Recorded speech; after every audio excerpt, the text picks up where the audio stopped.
Yo, what's shaking, everybody? The Longhorns did it. They won a road game. They won a big road game. Texas 34, Kansas State 27. I was wrong. Jason Sukamel was right. Take a victory lap, Mr. Sukamel. The Longhorns suddenly lead, the Longhorns suddenly control their own destiny with 3 games to go.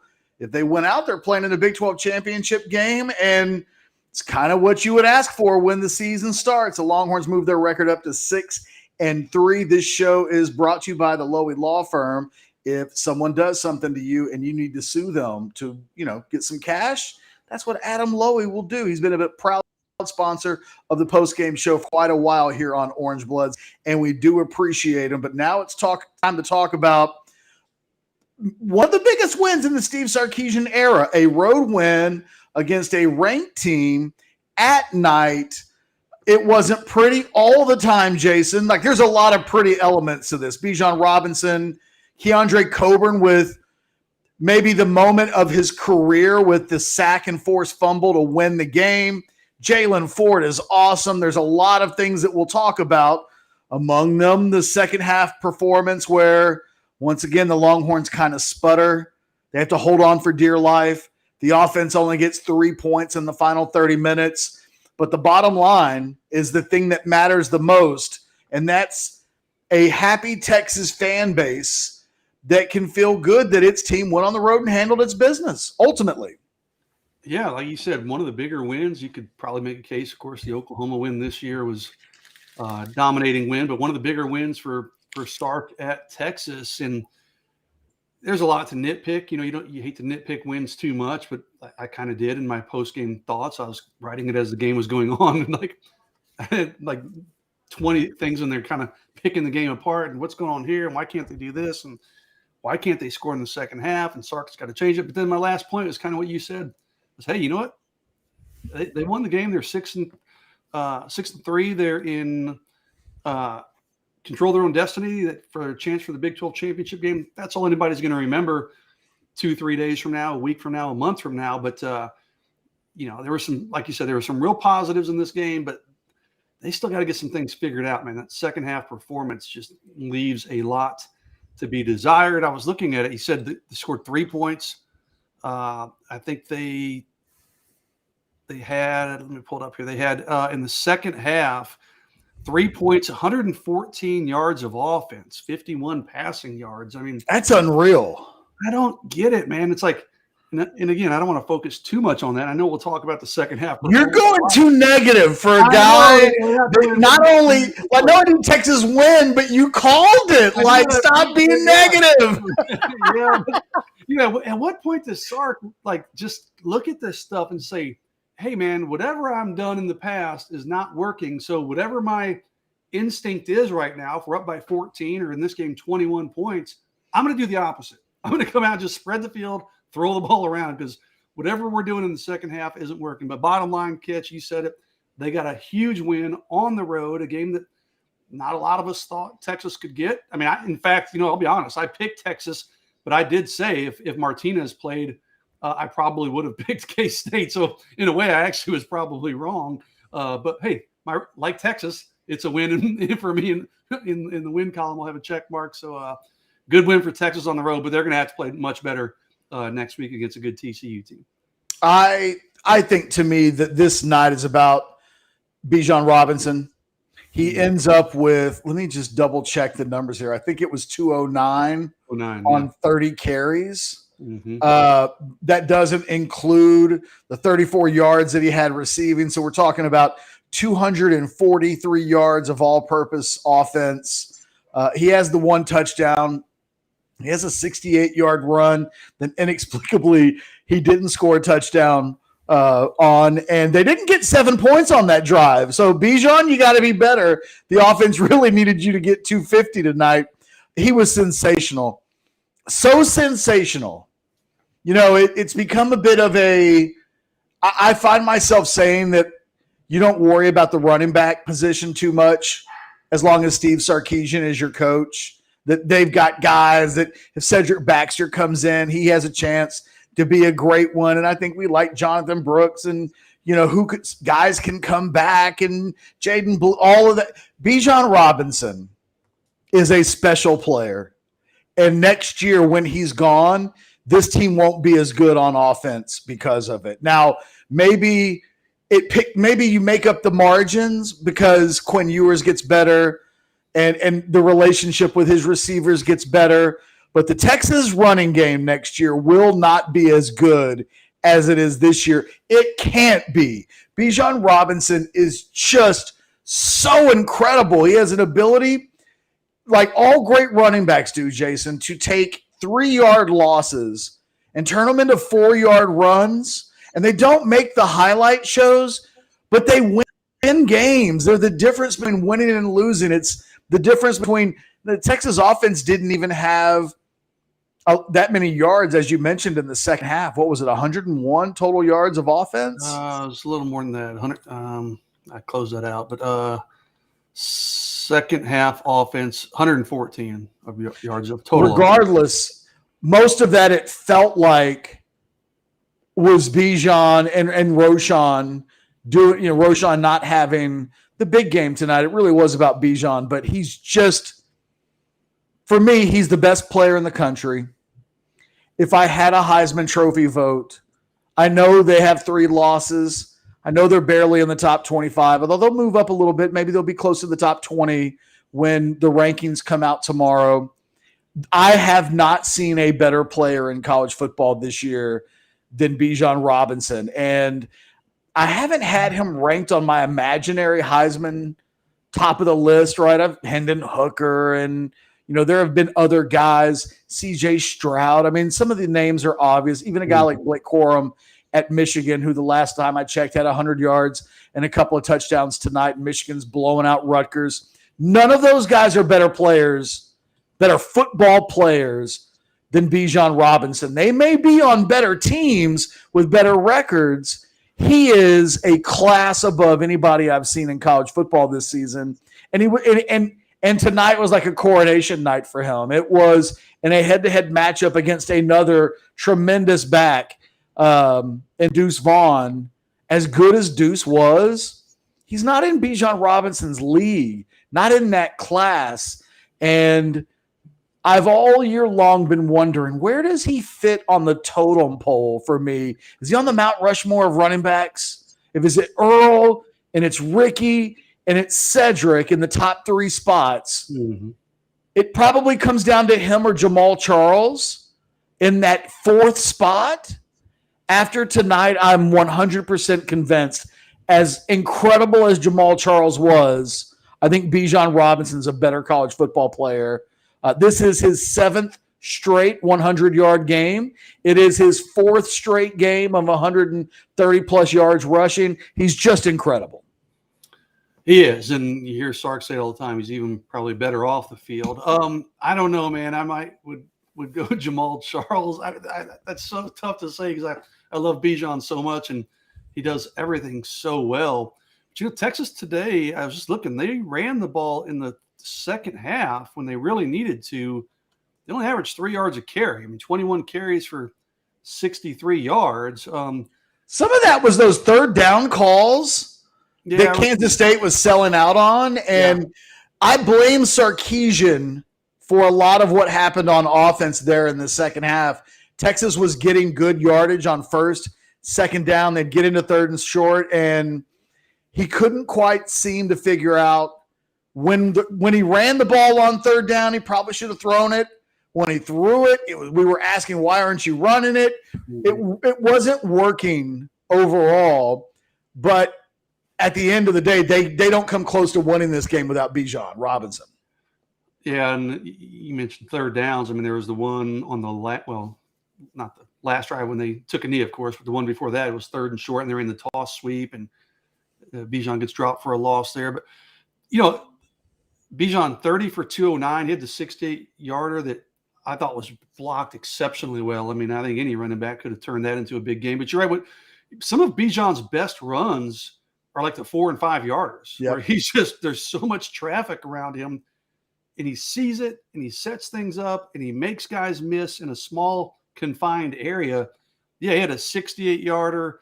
How how long was his touchdown run? He had a pretty long touchdown run. I can't even. It was like 36 yards. Yeah. So, I mean, he had some big runs, but I don't even think those were even among his best runs. But just a tremendous player. Like you said, Texas, next year without him, boy, you hate if you're a Texas fan, you didn't want to think about that. And Roshan most likely is going to be gone too. They've got a good stable of young running backs. The offensive line should be better. Like you said, you can kind of pick up some of the slack with maybe Quinn Ewers being better, but losing Bijan Robinson is going to be just a critical blow for this Texas offense because he's such a tremendous player.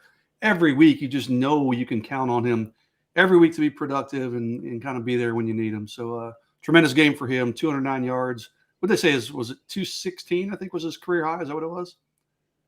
I think that's what they said maybe. So I think that's right. Yeah. I think he was like 7 yards off. So would have loved him to get that mark. Love to have seen him get that mark, but just a tremendous game. And like you said, they don't win this game tonight without Bijan Robinson on the field. By the way, Anwar Richardson is in Manhattan, Kansas. He's waiting to finish off the Steve Sarkisian postgame Q&A press conference, whatever you want to call it. He will join us on the show as soon as that wraps up. Jason's sitting in with us until Anwar arrives. And then when Anwar arrives, Jason can go take the rest of the night off if possible. No babysitting of the message boards needed. Nah. We can segue to the conversation. Jason, I really wanted to be as positive as possible for the first 10 minutes of the post-game show because one of the stories of this game, and probably the thing that we segue into now, is that it got way too close for comfort. A 21-point halftime lead turns into a 7-point lead in the fourth quarter. And you could make the case that if not for some really bad clock management, game management by the Kansas State coaching staff, who finished the game with 2 timeouts. I don't know if either they didn't know they had them. Even if Keandre Coburn doesn't force that fumble, I'm not sure Kansas State, with less than 30 seconds to go in the game, would have had enough time to go 40 yards. I mean, it could have. I mean, it only would have taken one big play, but I didn't understand the approach. I didn't really understand the play calling in the series before that when they get around the 15-yard line, and it felt like they took 2 or 3 minutes off the clock and they come away with 3 points. Texas, I think, got some favors from the opponents, but at the end of the day, they make the plays. But the game and the fact that the offense got so stagnant and that the defense allowed Adrian Martinez to have pretty much a career night. If you tell me going into the game that Quinn Ewers has a 132 game rating and Adrian Martinez is 156 and throws for 329 yards. It wasn't like it was on 7 completions. He threw. I would have thought Texas loses this game by 3 touchdowns. Maybe not 3 touchdowns, but I definitely would have thought Texas would have lost. I mean, 156.2 rating for Martinez. Again, he threw the ball 36 times. I mean, 329 yards, 2 touchdowns. He had the horrible interception, which I don't know what was going on with that throw, but to Jalen Ford. But I don't know, man. I'd like to see what Sark has to say. I'll kind of go back and watch his post-game press conference later because I'm curious. He'll be asked about it again, like what's going on in the second half, man. So, I don't know. You just got to find a way to change some things up. And then even on that last drive catch, Martinez fumbles it, right? And the ball squirts out of bounds. And I put in my notes like, oh, that's like the most Texas thing ever. They were not able to recover that fumble. And then a few plays later, Coburn comes up with the fumble, forced fumble, and Jalen Ford recovers it. Ford ended up with a fumble recovery, interception, and I think it was a game-high 10 tackles. Certainly, game-high 10 tackles for him. So really good game overall by Jalen Ford. But, I don't want to dwell too much on the second half, but that's going to bite him in the butt. It has bitten him in the butt a bunch, and it's going to definitely bite him in the butt. Listen, TCU's the polar opposite of Texas. They always seem to start slowly, and they get a lot better in the second half. Can't you see next week's game coming a mile away? Texas better have like a 35-point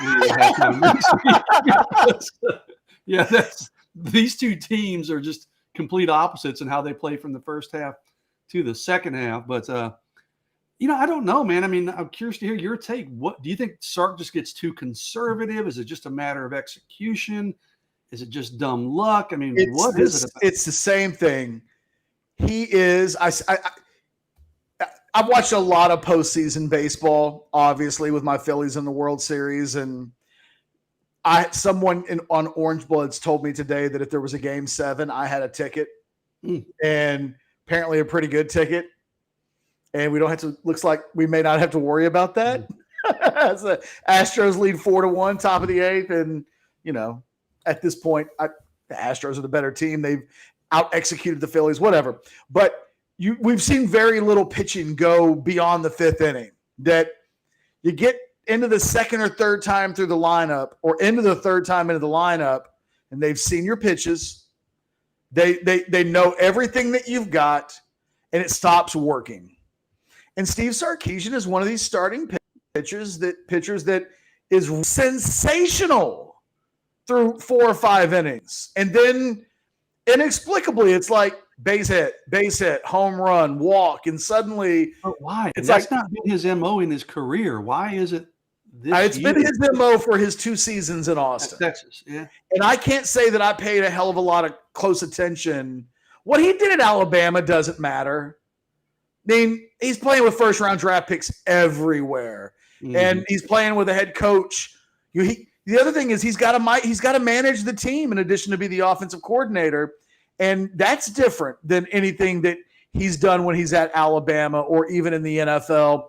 I can't say that I really watched what he did at Washington or USC super closely, but he just doesn't have, at least at this point, the capacity to be a 4-quarter execution guy as an offensive coordinator. And I'm not trying to be harsh. I'm literally just commenting on what we've seen through 21 games of football so far while he's been at Texas. This has been the story of his career. And tonight they got away with it because if Kansas State scores in that final minute and that game goes to overtime, they will be on a 21-3 run, or no, even more than that. I guess it would have been a 24-3 run if they finished the deal. And it felt like I didn't think Texas wanted that game to go to overtime. And no, on the road, absolutely not. With Kansas State having all the momentum, no, definitely not. So, if Kansas State scores a touchdown on that last drive, Orangebloods is potentially burning right now. So the defense makes a big play. Credit to that Texas defensive line. They were hell on wheels at points in this game, but certainly on that last drive, even though Kansas State got the ball to midfield, the defensive line was in Adrian Martinez's face on almost every play. And the defense bailed the offense out. Now, there have been games where the offense has bailed the defense out. And today was one of these nights where, in the end, the defense did enough to win the game. To hold Kansas State to 24 points isn't insignificant, especially when you consider that the Texas defense had been averaging, giving up 38, 39 points a game on the road in the first 2 games it had played on the road so far this year. So, it doesn't matter, I suppose. Like, a lot of the questions we're talking about today can be answered on another day. But, there are going to be a lot of people. I haven't looked on Orangebloods because we started this show, but I would imagine there are some threads that are mostly focusing on what happened on offense in that second half, where it really came down to a standstill, and not so much on a win, which we can't stress it enough. Texas wins are up to 6-3. TCU's a huge game next week. And suddenly Baylor looks like that's going to be a little bit of a more difficult game. And Kansas on the road might not be a walk in the park, and they might get Jalen Daniels back, and, who knows. But this is a Texas team that controls its destiny. The Big 12 is outside of TCU. It's a big old play to – Kansas State's got 2 losses. Oklahoma State has lost back-to-back games after beating Texas, blown out in both games. Mm-hmm. Both games on the road, to be fair, but blown out nonetheless. So for all of the nitpicking on Texas, they might very well be the clear second-best team in the Big 12 right now based on 1-loss record at the moment. And if they can handle their business – and you know what's crazy? losing to TCU might not knock them out of No, championship game contention. If they can beat Baylor in Kansas. It might be Baylor that ends up being this sneaky team. Mm-hmm. But Baylor's got a tough schedule the rest of the way too. Like, this may come, and TCU's got one foot in the Big 12 championship game as far as I'm concerned.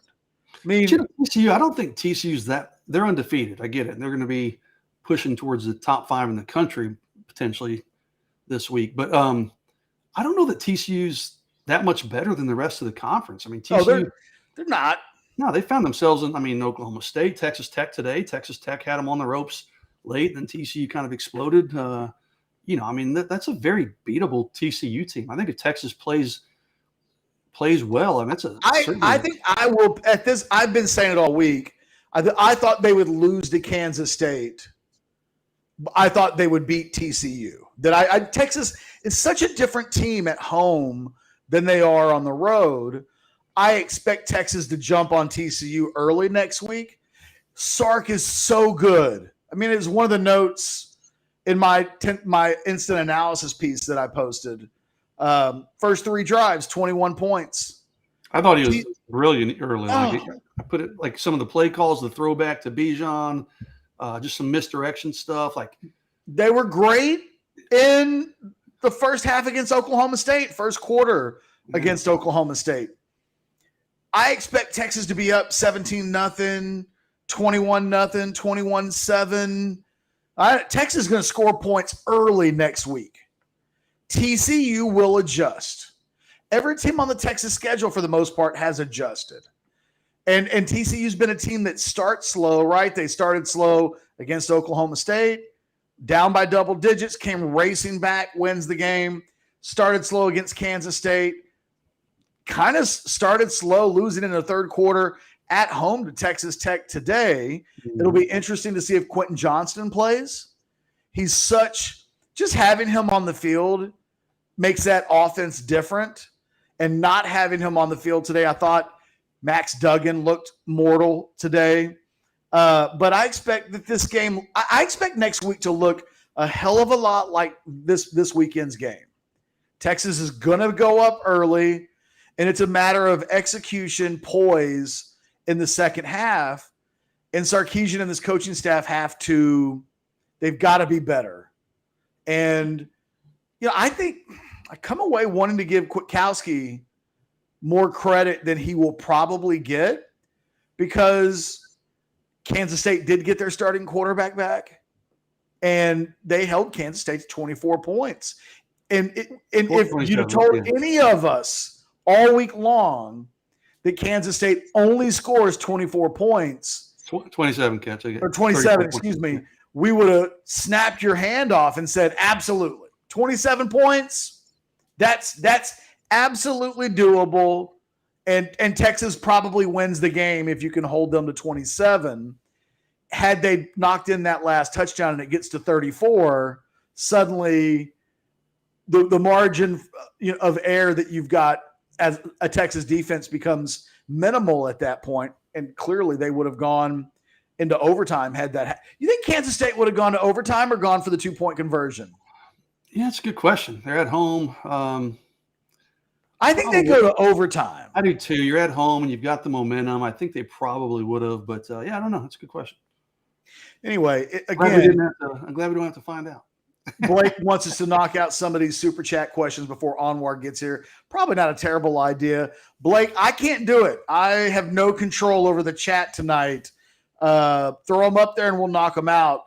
Jason, what's up, Jason? Says another 3-point second half. Sark is brutal. See, people are like, catches too negative, and like we're all being too negative. And the very first question is 3-point. Sark is brutal in the second half, and it's completely on him. Wish Anwar would hold his feet to the fire. Jason, I'll say this, man. When Sark had his press conference on Thursday, he got like 8 questions about this, and they were all asked in slightly different fashions with slightly different approaches. And we talked about it on the modcast. And, I don't know what you want Onward to do. Like, I don't know what What do you mean hold his feet to the fire? You can ask a question and he can either answer it or not answer it in any way that he wants to. He's been asked a lot about this. He really has. And the thing that Sark says, Jason, I got to be better. That was one of the messages. Mm-hmm. I got to coach better. We've got to do a better job.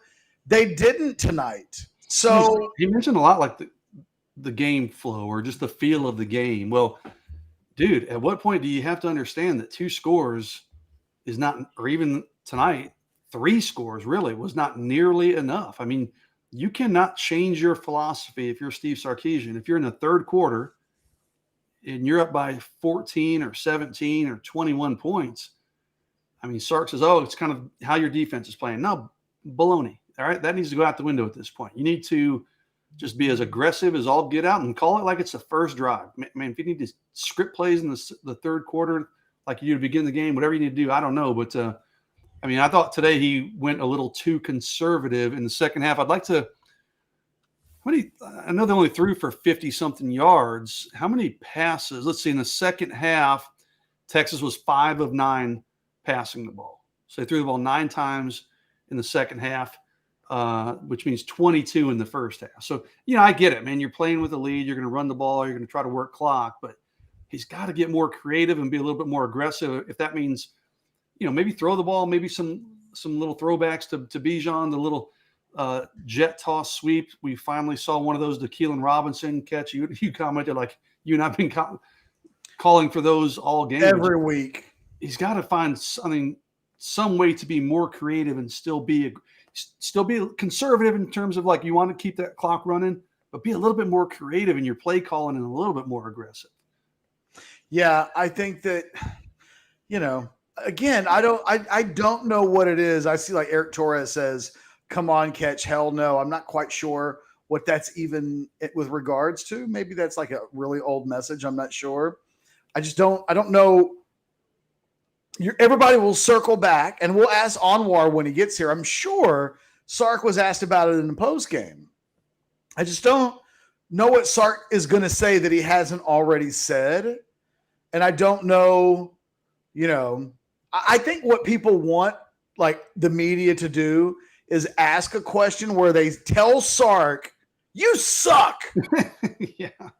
And that's not how you ask questions in the media if you want to have a viable working relationship with the coach. You can ask the question, and people have, and I don't know. I don't know what else you can do other than to ask almost the same questions every single week, and he's going to answer them the same way every single week. We cannot control the way Steve Sarkisian answers those questions.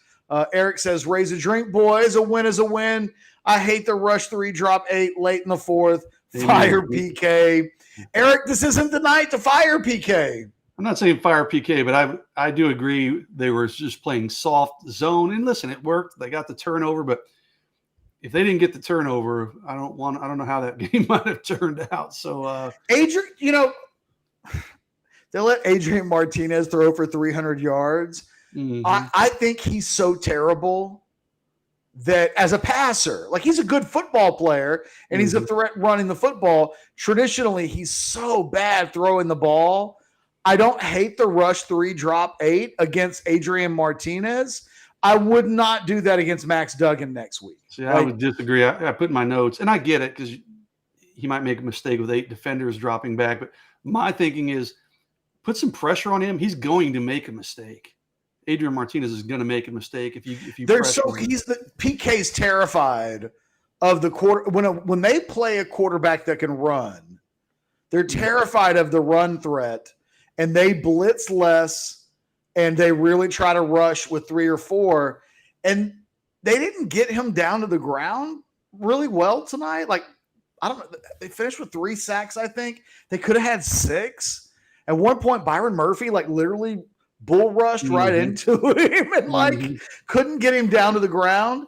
They're usually so concerned about the run threat from the quarterback position that they're a little more conservative defensively. I would expect the same next week against Duggan from TCU. He can run the ball, and that typically is a problem. God, I see you looking at the TV. Are you LSU looking at going for Alabama? Or are you looking at the Yeah. World Series? LSU going for 2 to win it, and they got it. Wow. So I don't have it at television in front of me right now. Yeah, overtime, 32-31. LSU just won it. Wow. That's the thing about getting the ball in overtime second. That on that first one, you're almost in that position where they're going to start making you go for 2 anyway. So Bama out of the championship hunt. Wow. Crazy. Absolutely. You think. Well, that's true. Yeah. I say that because, I think TCU's got a lot. You know what I mean? Some of these teams, one of Ohio State and Michigan will lose. Mm-hmm. Clemson lost tonight. Badly. Yeah. Badly. It may come down to if Alabama were to win the SEC with 2 losses, and then it came down to a 1-loss somebody else versus a 2-loss Alabama, and let's say they beat Georgia to win the SEC, which, there's a whole lot of ifs and how about LSU, by the way? Yeah.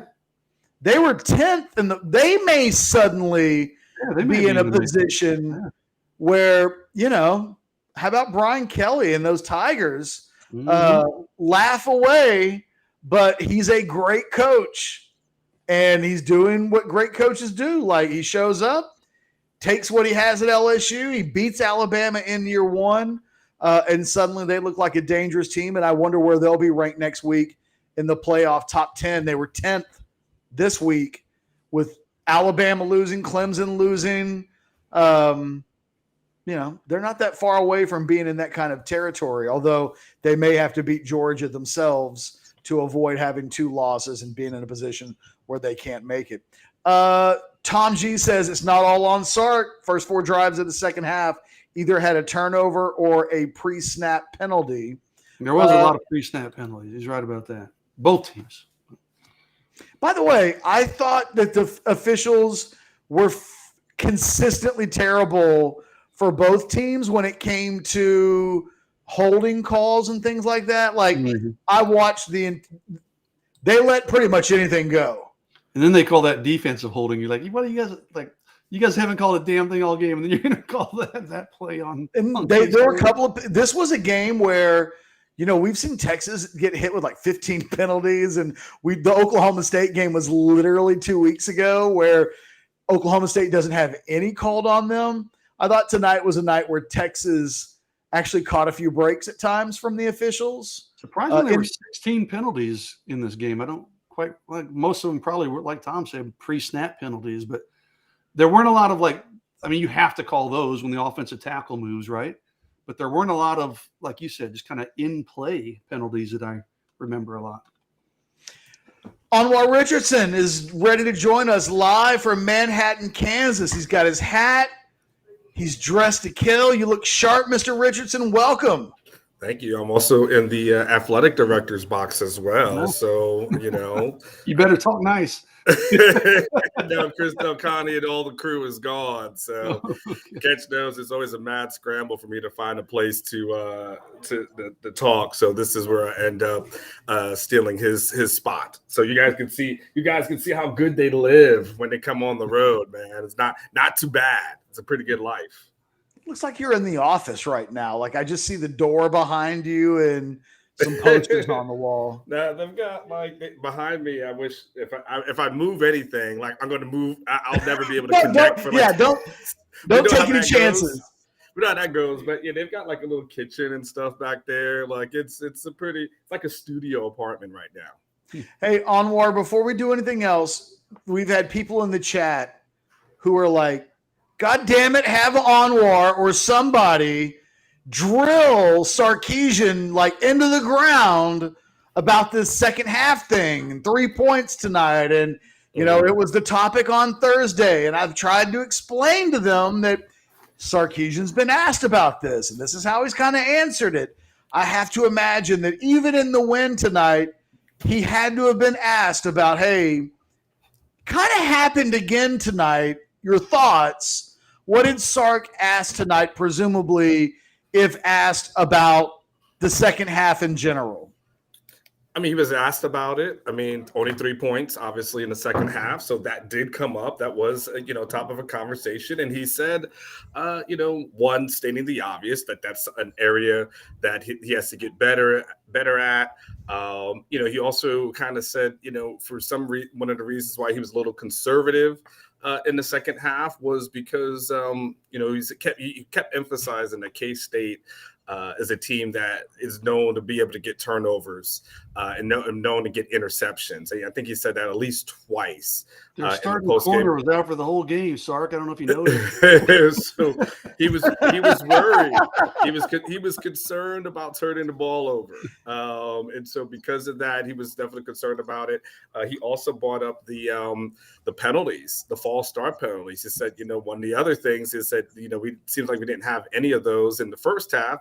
He goes, and then we had nothing but those in the second half. He said it seems like on every drive that kept getting false start penalties. So he kind of attributed to trying to be a little conservative because he didn't want the turnovers, kind of contributed, to the false start penalties. But he did say, he said, this is something that is an issue. He said, I have to keep digging to find out, more about what's going on. So he was asked it. He's kind of addressed it. I don't think he can put his finger totally on what it is because he says, I don't know. Clearly if he knew, shit wouldn't be happening, right? Exactly. So there is that. So it's not like he knows the answer. It's just like, nah, I'm ignoring it. I just like for us to, do this stuff. So, it was asked, it was addressed. And that's kind of where he's at as far as that whole situation is concerned. Jason, feel free to bail out if you want to. I'll let you guys bring it home. So have a good rest of the night, Jason. Appreciate it. Man. Safe travel. Anwar, on that note, I will simply ask you for any other interesting things said in the post game and kind of your initial thoughts on the game tonight. I mean, it was a lot from the post game catch. I'll start with one, kind of the feeling of that being maybe to exercise a couple of demons, that have kind of plagued them under Sark, which was, the road and not winning on the road, 1-6 entering, these road games, and of course the double-digit lead thing. So, I think Sarkisian seemed to be, really happy about kind of lifting that monkey, off their back and being able to say, like he said, it's something they were all conscious about. They all knew that this was an issue. So finally being able to do that in those two things and be able to close out a game seemed to be something that he was happy about. Obviously being bowl eligible. He talked about, he felt bad for the seniors last year, not being able to go out on that. He says it feels good for the seniors this year, at least being bowl eligible and happy about that. But there was one common theme catch throughout the entire interview session with him was he kept saying, but we still have more work to do and we can still achieve our goals. Essentially, he was talking about the Big 12 title and being able to at least get to the Big 12 championship game. And I'm sure you've already discussed it. I'm sure you've already written about it. So, I'm kind of late to that party. But knowing that, they control their own destiny, knowing that if they do win the next three, they're in. The Oklahoma State loss doesn't matter anymore. The Texas Tech loss doesn't really matter anymore. It's just about these next three and getting past that. And so, we'll see what happens with Quentin Johnson as far as TCU is concerned. But he seemed to be real focused more so on this thing, happy with the win, happy that the road victory, and happy that they're bowl eligible. But he said, I told these guys that I've asked them to be dialed in for the next 30 days. He's like, I'm asking them for 30 days of focus, in order for them to achieve, what he believes they can ultimately achieve. So he was very standing on the table that this is the thing that they're pursuing. There's no ambiguity about it, right? It wasn't just we just got to focus in on the next game. And of course he mentions the next game. Of course he mentions like TCU, but he is very strong on, but we can still achieve that thing. And so that's where from my big takeaway from his post game, and I'll let you, before I even get into anything from my thoughts, would love to hear what you think about him basically putting that on the table. Well, it should be on the table. I mean, with 3 weeks to go in the season, Oklahoma State is falling apart. You just beat Kansas State. Baylor is on a little bit of a heater, so that game suddenly at the end of the season might be a winner-take-all plays in the Big 12 championship game when it's all said and done. I don't even know that losing next week knocks you out of the conference championship situation because all these teams have 2 losses now, and they're all fragile week to week. They can win. They can beat anybody they play. They can also put themselves in a situation where they can lose. I mean, we saw Oklahoma State get battered. Now they had to play without Spencer Sanders today, but they got battered at Kansas. We've seen, so yeah, that the Big 12 championship game has to be the goal. It should be the goal. I think it's a disappointment now if you don't get there. And so I'm actually, it's nice to see them kind of embrace that if you get there, you've accomplished your goal. And if in 3 weeks from now they don't, they didn't. You know what I mean? And by the way, congratulations to the Houston Astros. They are world champions. They've beaten my Philadelphia Phillies. It sucks to be doing the show like at the exact moment that my Phils get knocked out. But the Astros were the better team all season. They're a better team than the Phillies. And they executed better than my Phillies did over the course of a 6-game series. No excuses. The better team won. And, there's not a whole lot else to say as this breaking news occurs literally as I'm talking. But congratulations to all of the Houston Astro fans out there. I know there's a lot of them, and I know it's a big moment for them. So no sour grapes from yours truly. Disappointing, but at the end of the day, the better team won. And, it's funny when we talk about Texas and just Texas in general, the football program, oftentimes it feels like we're not talking about the team with the most talent or the team that's better winning all the time.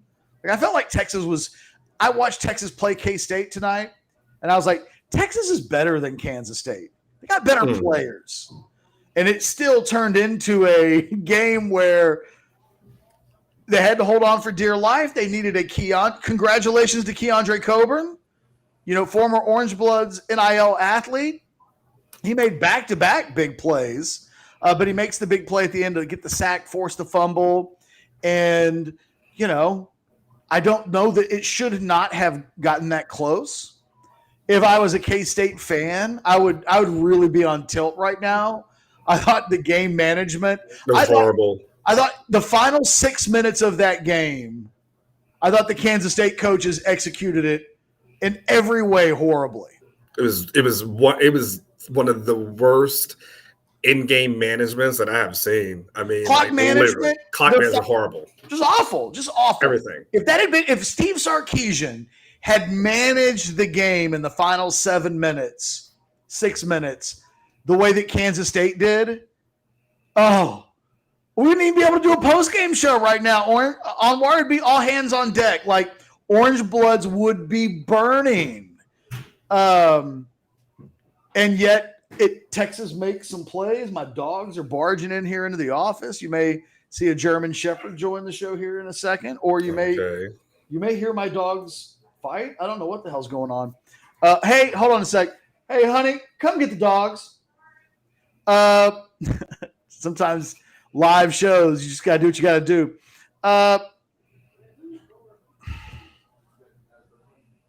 I thought that in the end, for all the nitpicking about Texas and the coaching that Texas fans want to do, I thought Kansas State was horrible in the coaching department down the stretch.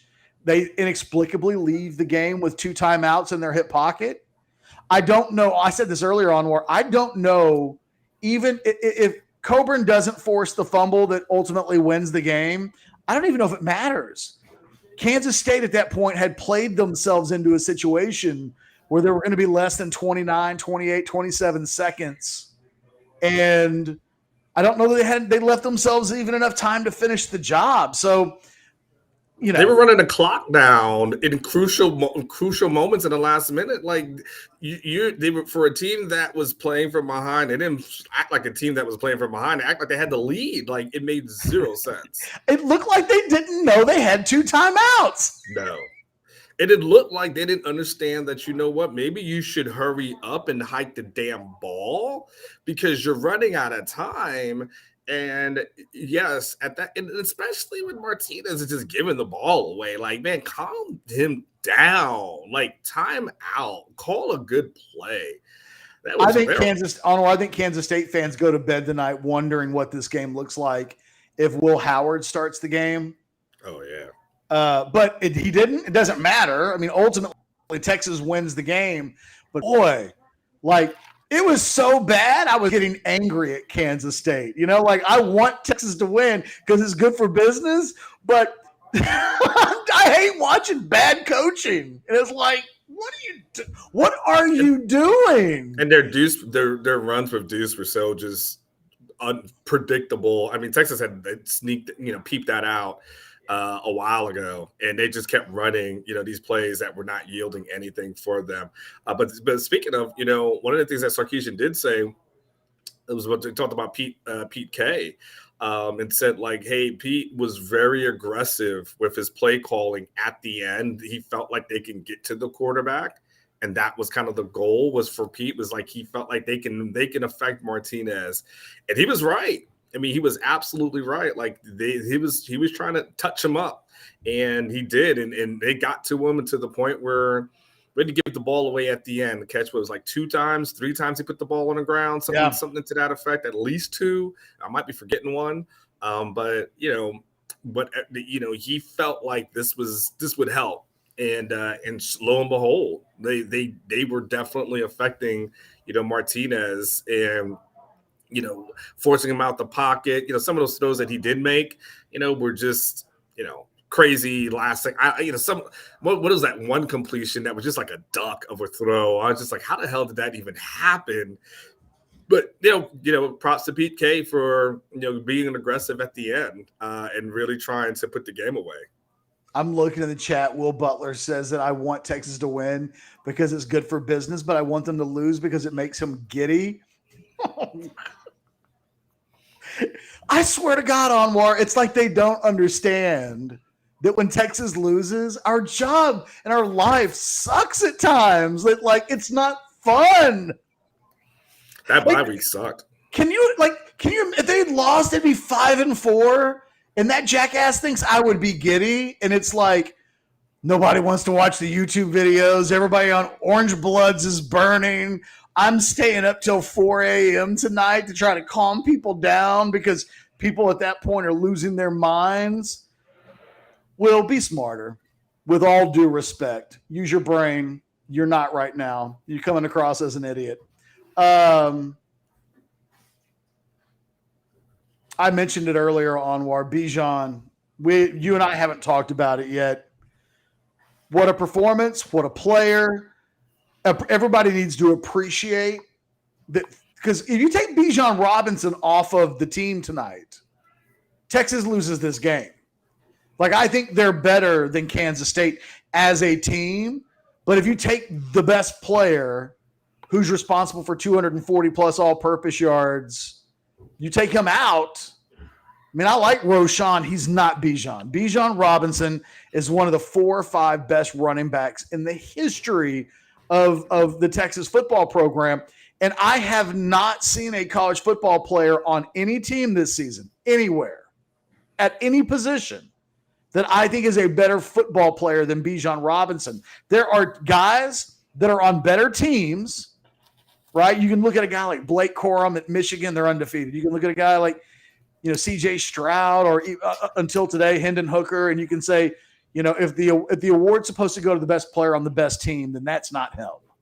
But if you're talking about who's the best player in college football, I don't know who's better than Bijan Robinson. He was sensational tonight. Yeah, I mean, this is kind of the thing where we had kind of been talking about, over the past couple of weeks, which was don't even overthink this. Run Bijan. And I think we did a show, I think it was earlier this week, where I was like, remember I said like Deontay Foreman him, which is just give him as many carries as possible and saying like the hell with it. We only got 4 games left. We will run him to the ground. Like I forget what show it was that I said. And he finishes, with you and I both said it all week long. Like this needs to be a game where he's tired tomorrow. Correct. And that's what he did. And I even when Sark talked about, that pass that Quinn missed, to Bijan, he said, look, it was a wheel route. And, we ended up with Bijan versus a defensive end. Goes, I will take that all day if that matchup. He goes, I'll call that play again right now. He said, if you tell me I'm going to have Bijan versus a defensive end, he goes, we just missed a throw. But yeah, this is the thing that, when we were looking at that Oklahoma State game a couple of weeks ago, we're like, there's no reason for Quinn to throw this thing 49 times. Like that's overkill. Give it to the guy who is, going to be, a high draft pick. Where he goes, who knows? We'll figure it out at some point, but give it to a guy, take some pressure off of Quinn, and give it to Bijan. And yes, he showed, what he is, how special he is, like you said, it's even Sarkisian kind of, mentioned it at the end when we all had asked, all our questions in his press conference. And then Bijan was there waiting to come in, to go next. And then it goes, oh, yeah, by the way, everyone, as he's walking out, he goes, Bijan Robinson had 209 yards rushing tonight. And then he just walked out the room, as a reminder of that. And so, yeah, I mean, this is, if you're going to go and win down the stretch, yes, give that guy 30 touches. And see if anyone can stop him, because I don't think anyone can over an extended period of time. Catch, I would have to go and see. I don't let me go through Bijan's touches, because I can't imagine if he's touched it, 30 times or more, that he's had less than 150, 130 yards, right? It has to be something crazy like that. No, when he gets the ball that much, he's incredibly productive. Yeah, I'm going to look that up. But yeah, when in a game where the passing game really, we're noticing that, Quinn has a good connection with Jatavian.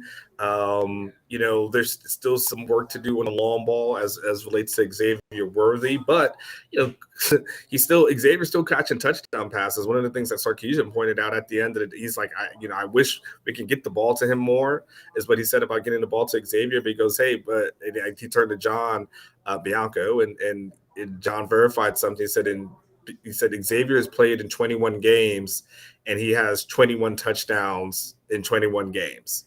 He goes, which is, monstrous, to think about as far as how, that kind of productivity. So, I think he's very, wanted to make sure he gave Xavier his props, even if Xavier isn't having the yardage that we'd have. He wants to make sure they show that from a touchdown perspective, he is having that kind of productivity that, Sarkisian has been very happy about. But even on a game where, what does Quinn complete? What's the percentage of his 58% of the pass, a 132, passer rating. So yes, he's below 150, the barometer there. He wasn't very good tonight, but they win. And when he kind of got outplayed by Adrian Martinez, although Adrian Martinez has the turnovers at the end of the day. And you can always make a case that a quarterback taking care of the ball is going to be, no matter what the stats say, if a quarterback doesn't turn the ball over and the guy on the other side of the ball turns it over twice and it's a 1-score game and the guy that turned it over twice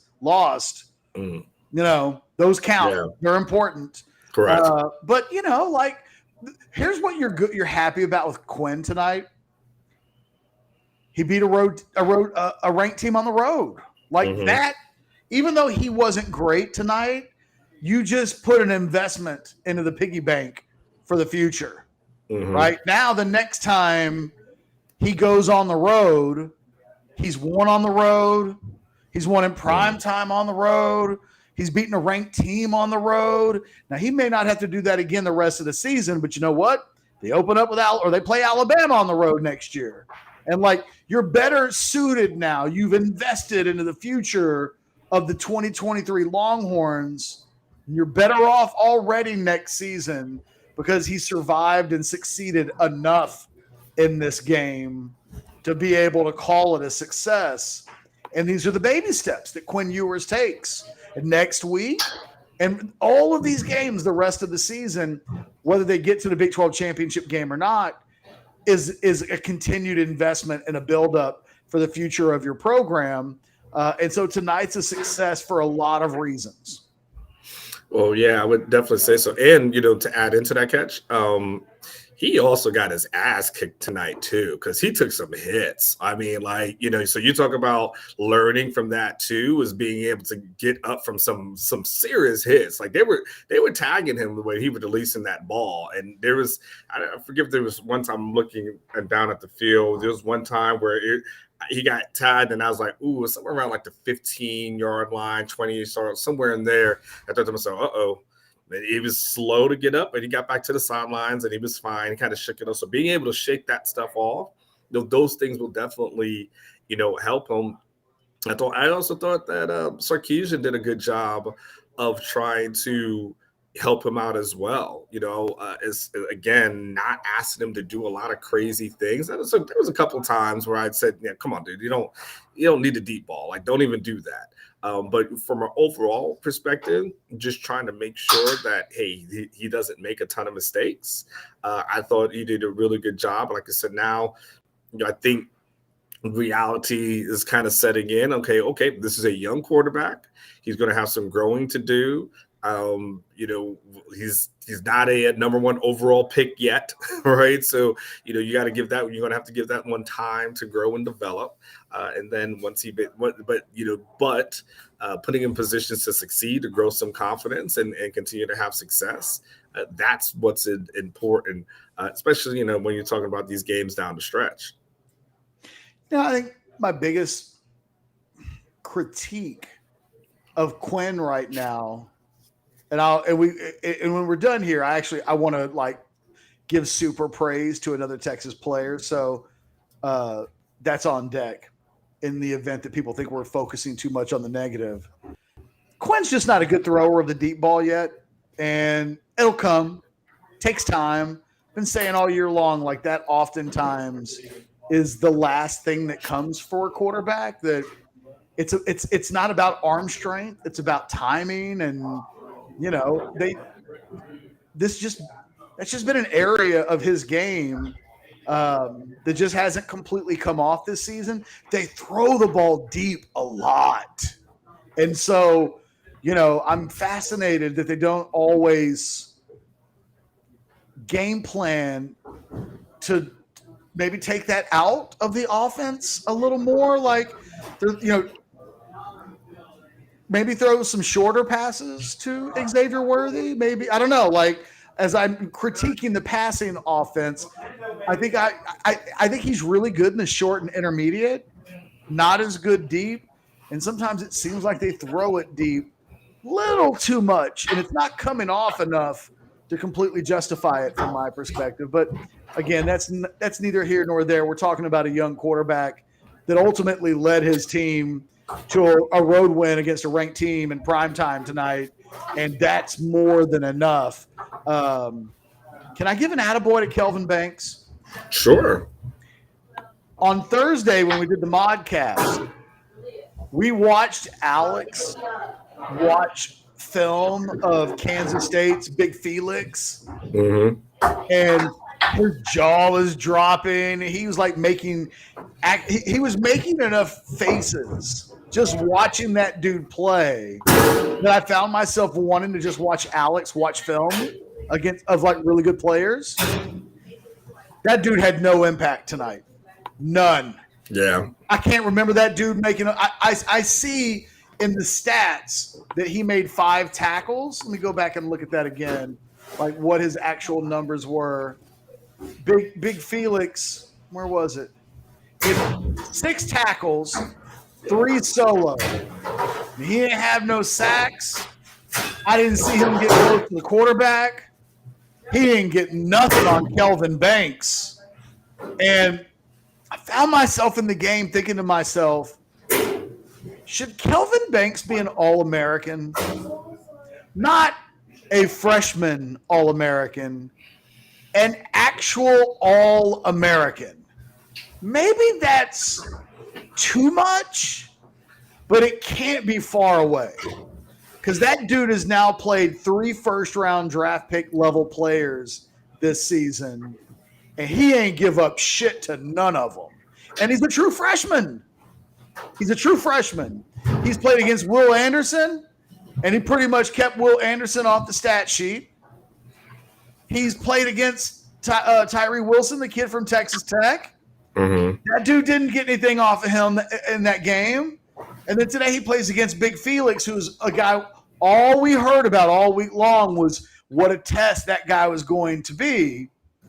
You know, frankly, if he played over on Christian Jones' side, I didn't see him getting anything on Christian Jones either. The only time Christian Jones had a problem tonight was when Kansas State ran a stunt off the edge, and Christian Jones thought he needed to block down, and maybe he did. Like, I don't know what the assignments were supposed to be on that play, but in trying to help Cole Hudson inside, it left a free rush. I think that was the play that they were trying to get Bijan on the wheel route against the defensive end, and Quinn took the big hit.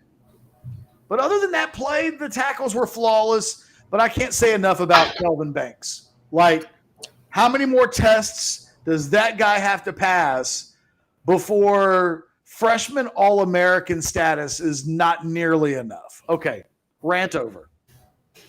I think it's fair. I mean, it's absolutely freaking fair. So, yeah. I mean, he has been a stud all year long. And everyone keeps noticing stuff behind me. I don't know what the hell is going on. I'm not paying attention. There's just people doing stuff. It's no big deal. Oh, okay. Maybe they'll kick me out at some point, but it's all good. He has been a stud. He has been strong. He has been. We don't see any problems from that side. You know, when we start seeing problems and we're seeing pressure, it's from the other sides. It ain't him. You know, it wasn't. Christian Jones was the one that got pushed back into a tackle, and Bijan Robinson got tackled behind the line of scrimmage. Like, that wasn't Kelvin Banks. You know, and that's what you it was not. That's what you expect from a young player. And maybe they should have run that play not to the short side behind Christian Jones. Well, I guarantee you, going forward, that's probably something that you say, you know what, we're probably not going to do that one again. He has been money. He has been absolute nails. He has lived up to everything. And I would say, Catch, I see no reason why. I see no reason why not. Now, the only reason it may not happen is just it's an offensive lineman. He doesn't have a lot of hype. And so, a lot of that, because people aren't studying it, it's going to be a hype award, probably more so than anything else. But if I was Steve Sarkisian, on Monday when I have my press conference, I start hyping him up myself. I start mentioning a guy like that for, an award, because that's how that stuff happens. It is. It's not, because it's not like, if we do it independently, but that's got to be something that, Bianco gives him some talking points and says, hey, just by the way, this is some stuff I researched for you. Here you go. You might want to use this as a talking point on Monday. And then when he puts it out there, then all of a sudden other people start saying, no, you know what? Who is Muhammad Ali's hype man? Badini Brown, or I forget the name. He needs to be that dude a little bit, like for Jalen Ford, for Kelvin Banks. There's a couple of dudes. He don't need to be Bijan's hype man. Bijan, like, you know what I mean? Correct. Like, there's guys that he doesn't have to hype up. I think there's some guys he could. Hey, Blake, I see that the super chats have stacked up. Let's knock out some super chats. Here's one for Jason. This is how long some of the super chats are backed up. Yeah. Jason, if you're watching, you were right. Michael wants you to know.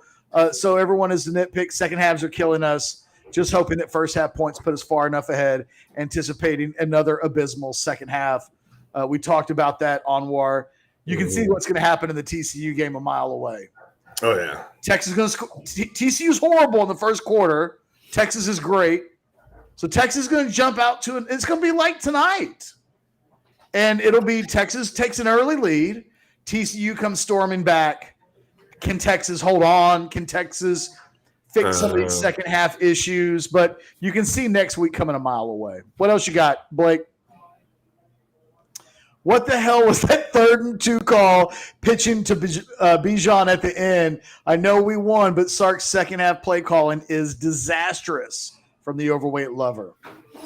Hey, Heavy D, I mean, 3 points is 3 points. I mean, now, to be fair, again, Christian Jones did kind of get a little worked on that play. So to be fair, I don't think Sark anticipated Christian Jones getting driven back, 5 yards or whatever it was. He got beat off the ball.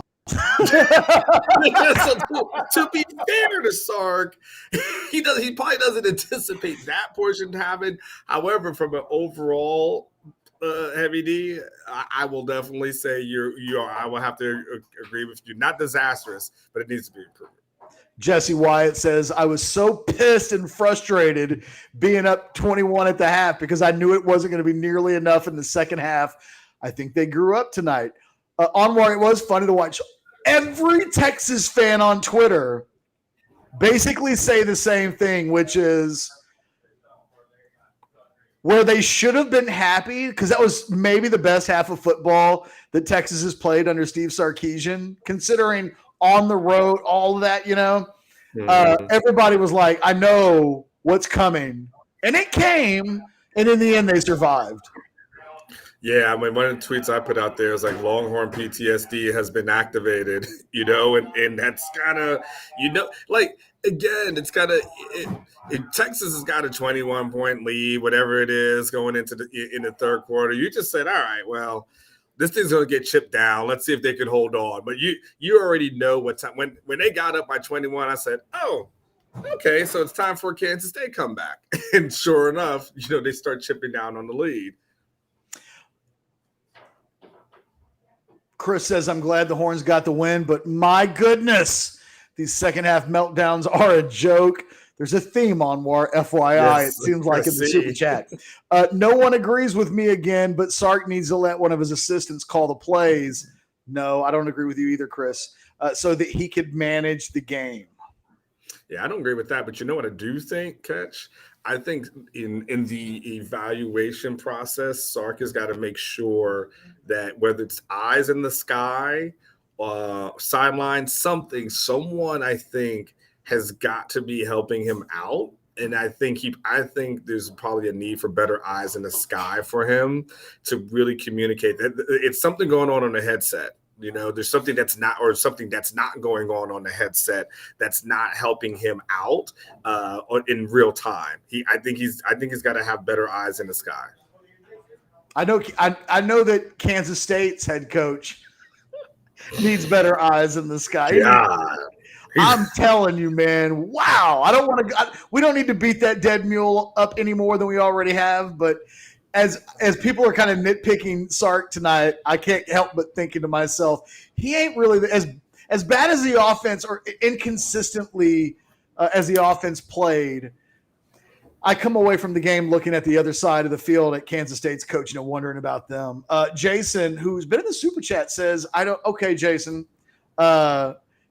this is from earlier when you first joined the show. I don't need Anwar to do anything really, just tired of it. He's talking about the second half stuff with Sark and the questions to the coach. We can see the players and play calls changing.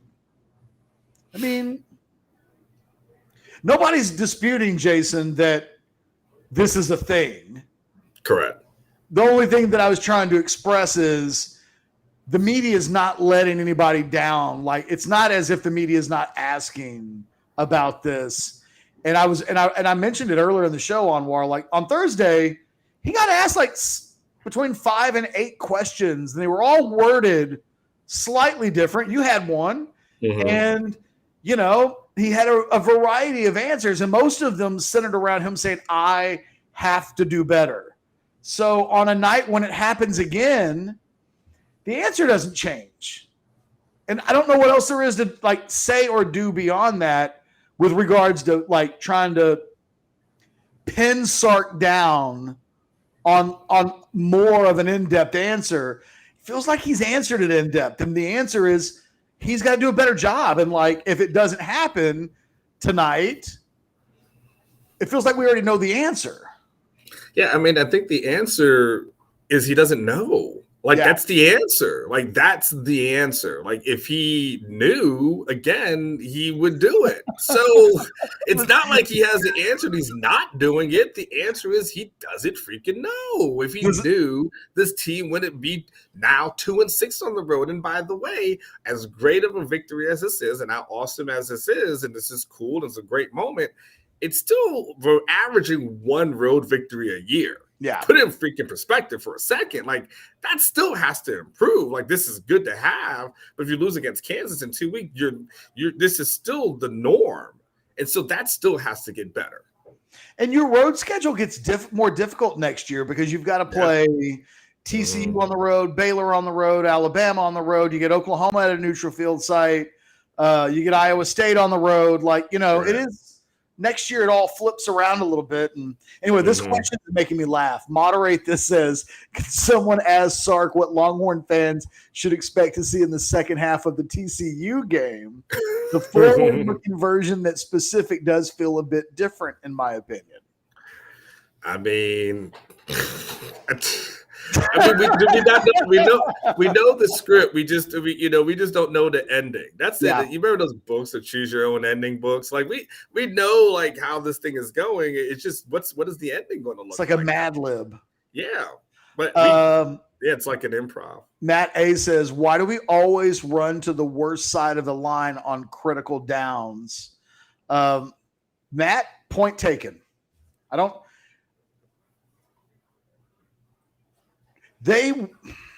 know how to answer that question. They're at their best running the ball to the left, but they're not terrible running the ball to the right either. They did have some success going that way. You know what I think in that situation on War? I think all week long they had that play on their hip pocket where it was like, if we get into a 3rd and 2, 3rd and 3 type situation, this is going in that kind of. I think they had that play. They worked on it in practice. They felt like that was a go-to play, and it blew up in their face. But you know, they have this huge pool of playbook to call from, and during the week they narrow it down and they try to figure out the plays they like best against that specific defense. And I got to go back and look at it. It might be as simple as they didn't want to run needing 2 yards. Maybe they thought, let's not run that play to the play side where Big Felix is. Could be wrong. It might be something completely different than that. But I think they probably had that play in their hip pocket that they would use it at some point. But I'm with you at the end of the day, Matt. Like, I would have run behind Kelvin Banks. Jonathan says the question is, with regular 8 or 9 man loaded boxes, you threw the ball 9 times in the second half. Please discuss. Questions with regular 8 or man load, you threw the ball 9 times in the second. Well, I mean, like it wasn't. You know, I got to go back and look at it to see all that, but it wasn't like the passing game was all that where you said like that's what you got to go with what works. I think, you know, and I think one of the things that Sarkisian has talked about, you know, wanting to have a team that can, you know, assert their will, especially towards the end of the game. And so that's one of those things, like sometimes that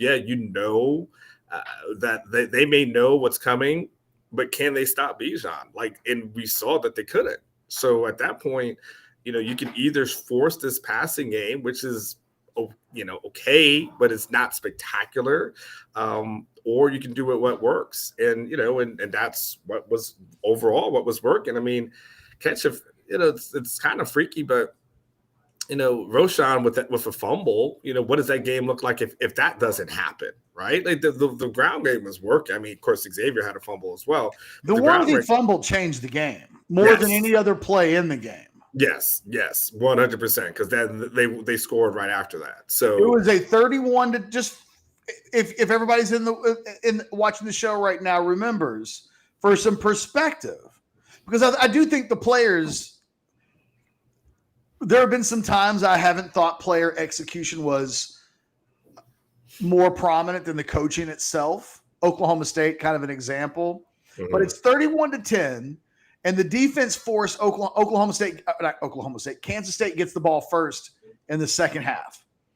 So what you wanted in that situation was get them off the field, get the offense the ball back, and any score, if you score first in the second half, you almost got Kansas State down by 4 scores at that point, and the game is over. The defense did its job. Offense got the ball back, and they convert third down to Xavier Worthy. And look, I'm not beating up Xavier, but he fumbled. The ball was recovered. Kansas State scored lickety-split right after that, and it was ball game on. And you can't blame that on Sark, really. Like, that's correct. There's some things you can blame Sark for, but you can't blame him for the fact that the game became a game because the players made a mistake. It happens. And I also think, before we go to the next question, I thought Kansas State did a really interesting thing. Texas passing game really wasn't working. And when Texas got into short yardage situations, 3rd and 2, 3rd and 3, Kansas State was putting 8-9 guys in the box, and they're just like sending everybody against the run. And they're daring Texas to throw the ball there.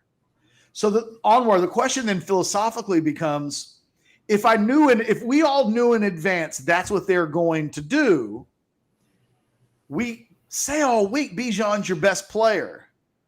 3rd and 2, 3rd and 3, like, even if they're stacking the box, do you trust Bijan more than you trust your young quarterback who wasn't having a great night with receivers that he really seemed to not have great connections with, right? He wasn't connecting with Jordan Whittington really well. He and Xavier were a little bit off. Like, even knowing that Kansas State stopped those runs, even in hindsight, I can still say, might not have loved that one pitch play where they just blew it up, but I don't know that I hate going to Bijan in that situation, even if the deck is stacked. He's the best player on the field. And like, in that moment, I might still trust him to get 3 yards more than I trust Ewers to make the right decision to connect with the receiver and absolutely convert the play. It's not as easy as, we'll just let Quinn throw the ball, because that could get you beat too. Yeah, but it's kind of what we talked about. Don't overthink it, right? Yeah. And then that's what he did. He's like, I'm not going to overthink it. This is our best player. You have to stop him, and don't do what Kansas State is wanting you to do. They're doing that for a reason. Because they've got guys who can intercept the ball. So they're daring you. Correct, and you don't take that dare.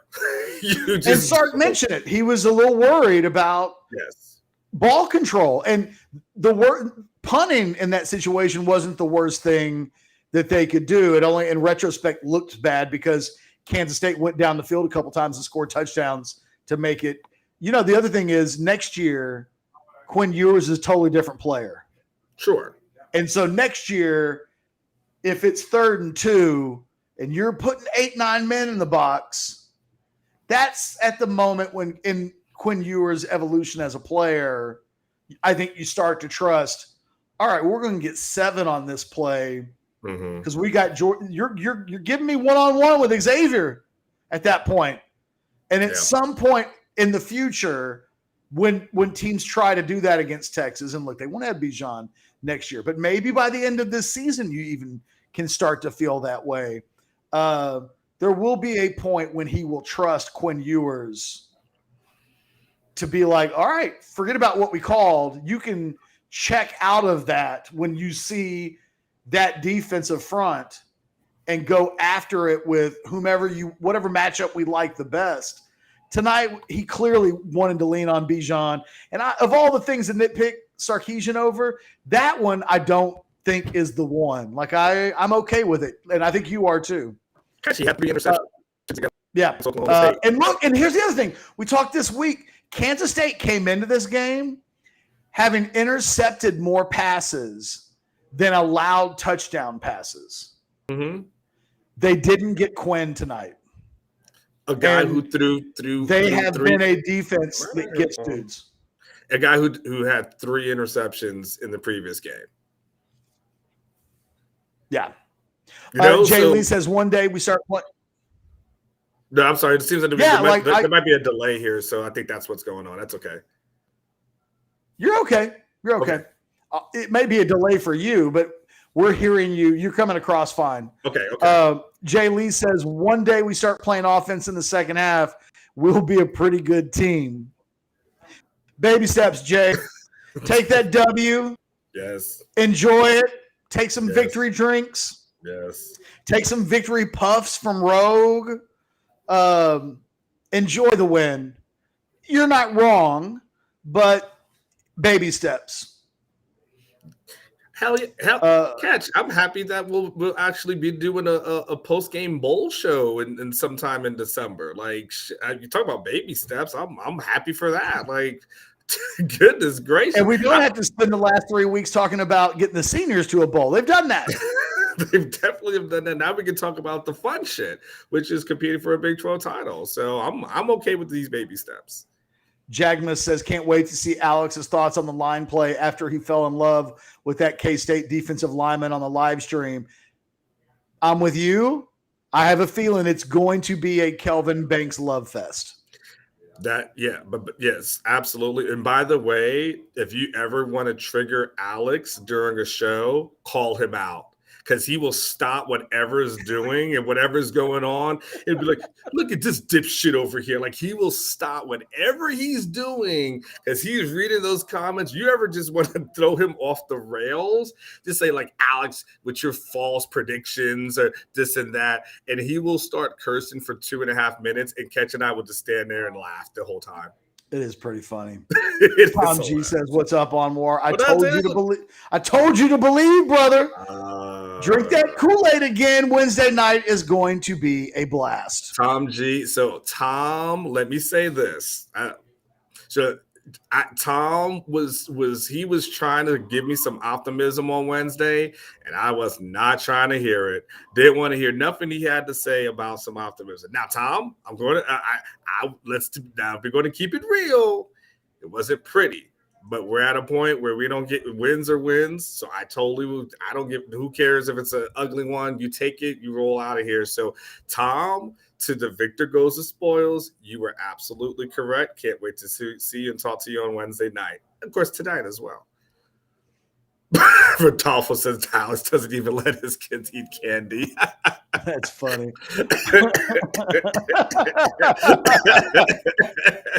So funny. Ryan says, I think he's saying Sark. If Sark doesn't win 10 games next season, he's going to be fired. He won't win with these second half performances. That's not true. That's not true. That's not true at all. Here's why that's not true at all, Ryan. You got to understand who hired him.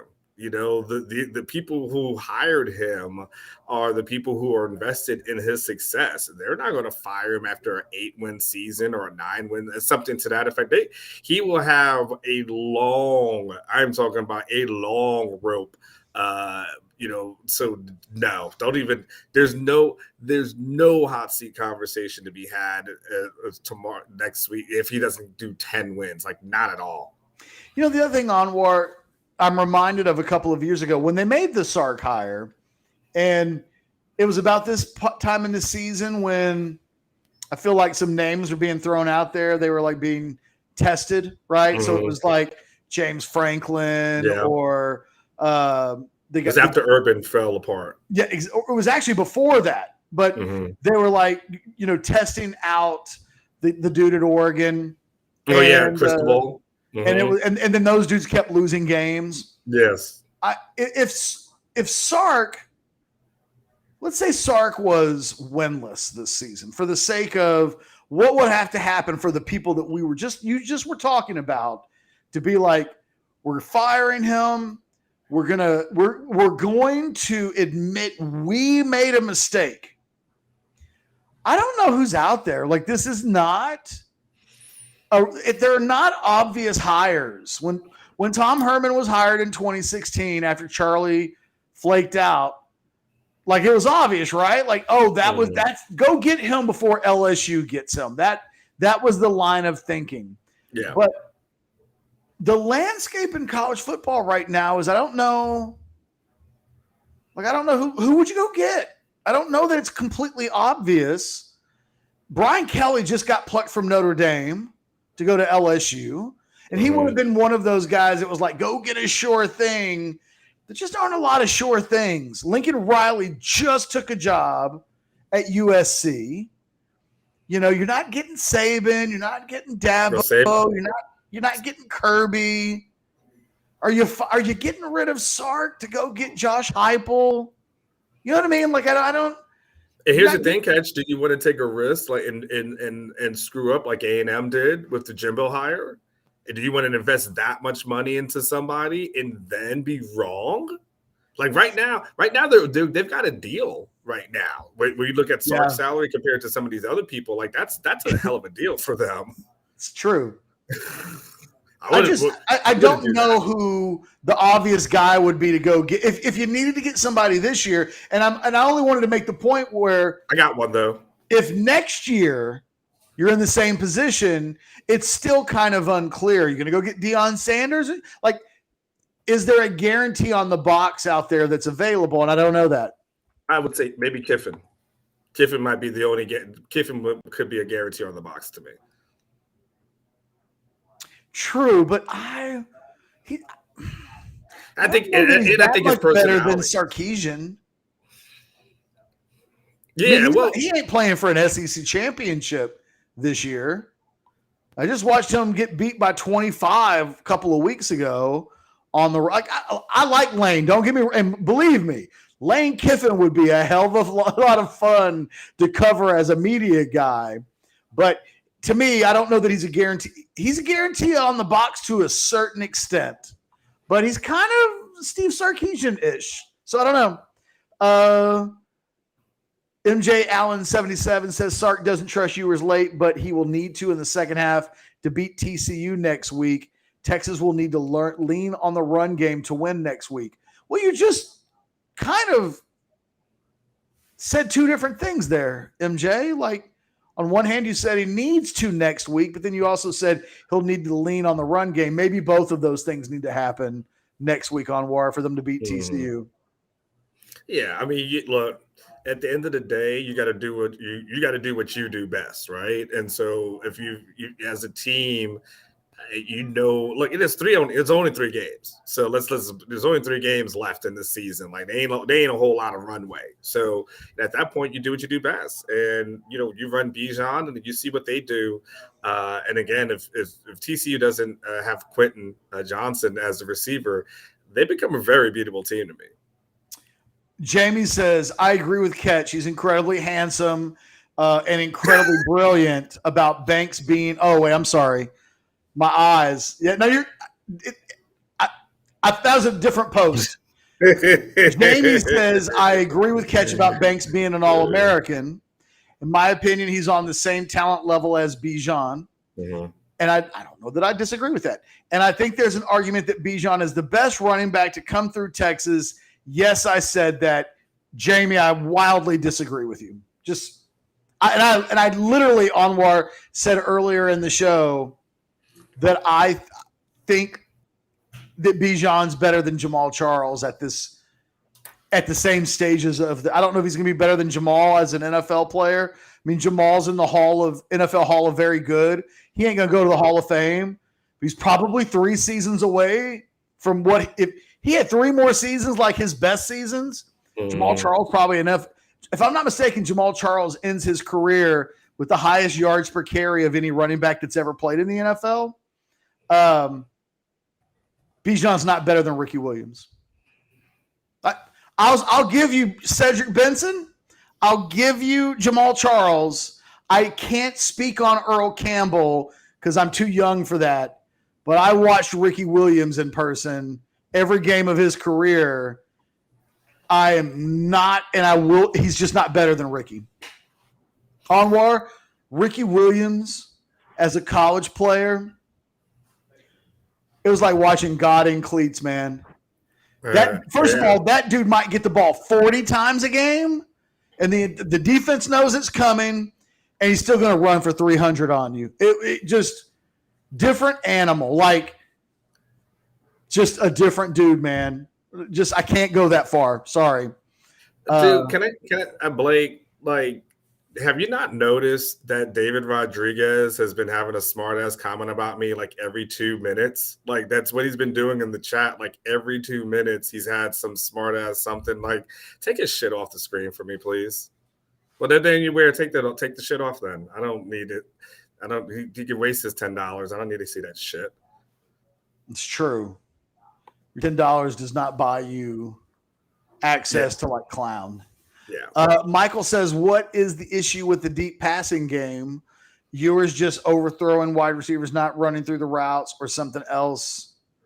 Michael, man, it's not easy. Like people back in August and September when I was like, one of my critiques, Michael, of Quinn Ewers as a high school player was I did not think he was a great thrower of the deep ball. Now, his old man wasn't happy with that comment and was like, what are you talking about? Quinn's got a great arm. And I'm getting sent clips of Quinn throwing the ball like 80 yards at camps and stuff like that. And it's like, well, no, it's not about Quinn's arm strength. Quinn's arm today on the Fox broadcast, they were comparing Quinn's arm to Jeff George. That's not really a compliment, is it? Well, Jeff George had a freaky good arm. He was kind of a meh player. Very meh. He was pretty meh with the Colts for years. If I'm remembering, memory serves me correct, he really wasn't anything spectacular. People always love the arm though, like NFL. I'm with you. Like I almost tweeted like, "Hey Fox, stop with the Jeff George stuff." Like you aren't. Who the hell thought of Jeff George as a comparison? Like that is who the hell sat around as like who Quinn Ewers reminded me of? It was the arm angle. They were showing Quinn's throwing mechanics, and then they were showing Jeff George's throwing mechanics. And I have to be honest, like the 2 pictures they showed. Right? Because the thing is, they were like, it's not Matt Stafford because Matt Stafford, and it's not Josh Allen because their arm angles change from play to play. And I'm thinking to myself, well, so does Quinn Ewers. Like Quinn Ewers is more like, to me, Patrick Mahomes than anything else because Quinn loves his arms so much that he ain't afraid to try anything. And what they were trying to suggest was that Quinn's arm angles are consistently the same as Jeff George. Whatever. That's like I don't know. Like even with him being a number 1 overall pick, that's a lame ass comparison. Like no one should want to be compared to Jeff George. Like there are a lot of other guys like a bad quarterback from 30 years ago. Like whatever producer came up with this was really, he has Jeff George ties, went to the college that Jeff George went to. There is something that ties this into because that's too damn abstract of a damn thing. He could have said even what was it, Russell, the guy who got drafted by the Raiders, number one, over one. I forget Jamarcus. Jamarcus, like that's the guy who he threw from his knees 60 yards. You could have went something like that, like Jeff George, like that's where's the Clyde Christensen? God, it was abstract. What a stupid. Anyway, I'm just to finish that thought. I'm telling you, like, guys, just relax on the deep ball. I'm telling you, man, Troy Aikman was the number one. I've said this over and over and over again. Troy Aikman was the first pick of the NFL draft in 1989, and he showed up with the Cowboys, and he was the worst deep ball thrower I've ever seen from a guy who's supposed to be the first pick in the draft. Like, he could not throw the deep ball. And you know what? Eventually, Troy Aikman learned how to throw the deep ball. Like, it happens. But it's not as easy as people think it is. And that's the thing. Like, Quinn's got – it's not about his arm talent. It's not about his capacity to do it. It's about timing and chemistry with your receivers. And it's about, in the NFL, quarterbacks know their receivers well enough that they know exactly where they can put the ball. And if they throw it poorly, they know that they can give their receivers radiuses to go get it. I don't know how to tell Quinn Ewers to throw the deep ball to Xavier Worthy, because I've not seen Xavier Worthy ever really make an adjustment on a deep ball. He runs fast, and if it's not there, Xavier's got to learn how to catch the deep ball from Quinn. And so it's a two-man relationship. And, it will take – I fully believe they will get there. But, man, you have to play games, and it takes some time. And I said it at the beginning of the season, and people were like, you're just hating on Quinn Ewers. It's like, no, it's just an area of his game that he's got to figure out, and he will. And I'm sorry for ranting. Tom G says – And by the way, in Xavier's small defense, he can't catch a ball that's like 5 yards, 7 yards past him either. No, so that's fair. There's some overthrows that are happening there. No doubt. So that but I'm saying they both have to figure it out. And, maybe that's whatever they did this offseason. The two guys are roommates. Well, if you worked out an hour together last year, work 2 hours next year. Repetition. And the other thing is, games are just different than practice. So some things you learn in games, 4 games, that you can go out and play 7-on-7 for hours every day, and it's not the same when guys are in pads and you're playing in front of 100,000 people. It's just different. Tom says, catch gut reaction with us winning tonight and A&M and OU continuing to lose. Did we change Crut's minds? No. Honestly, there wasn't very many recruits watching Texas play Kansas State tonight. And they're probably watching Alabama LSU if they're watching a college football game tonight. That's about Kansas State, though. Like, ain't no recruits trying to watch Kansas State on Fox and Sports 1. They're just not. It ain't like that win is going to be the thing that's like, whoa, they beat Kansas State. Like, I gotta get to Austin. Like, get to the Big 12 championship game. Yeah, that sends a statement. The good news is, look, I wrote a column about this literally this week. Texas, A&M, and Oklahoma all came into this season with some recruiting momentum. So the worry, if you were Texas, was A&M going to have a good enough season that, because they're preseason top 10. So what if you end up going 8-4, 9-3, but A&M makes the playoff? Like that trumps everything that you do. And then suddenly maybe they've got an advantage that you don't have, the perception of the trajectory of the programs. What Texas has going for them, Tom, is that A&M and OU are in the mud right now, And Texas has, of those three teams, they're the only one that really has something to play for right now. If they can get there, they can do something that I think separates them from A&M and Oklahoma. The other elephant in the room is that A&M's check still cash. And there are players that you want Texas to flip right now that are about that NIL, baby.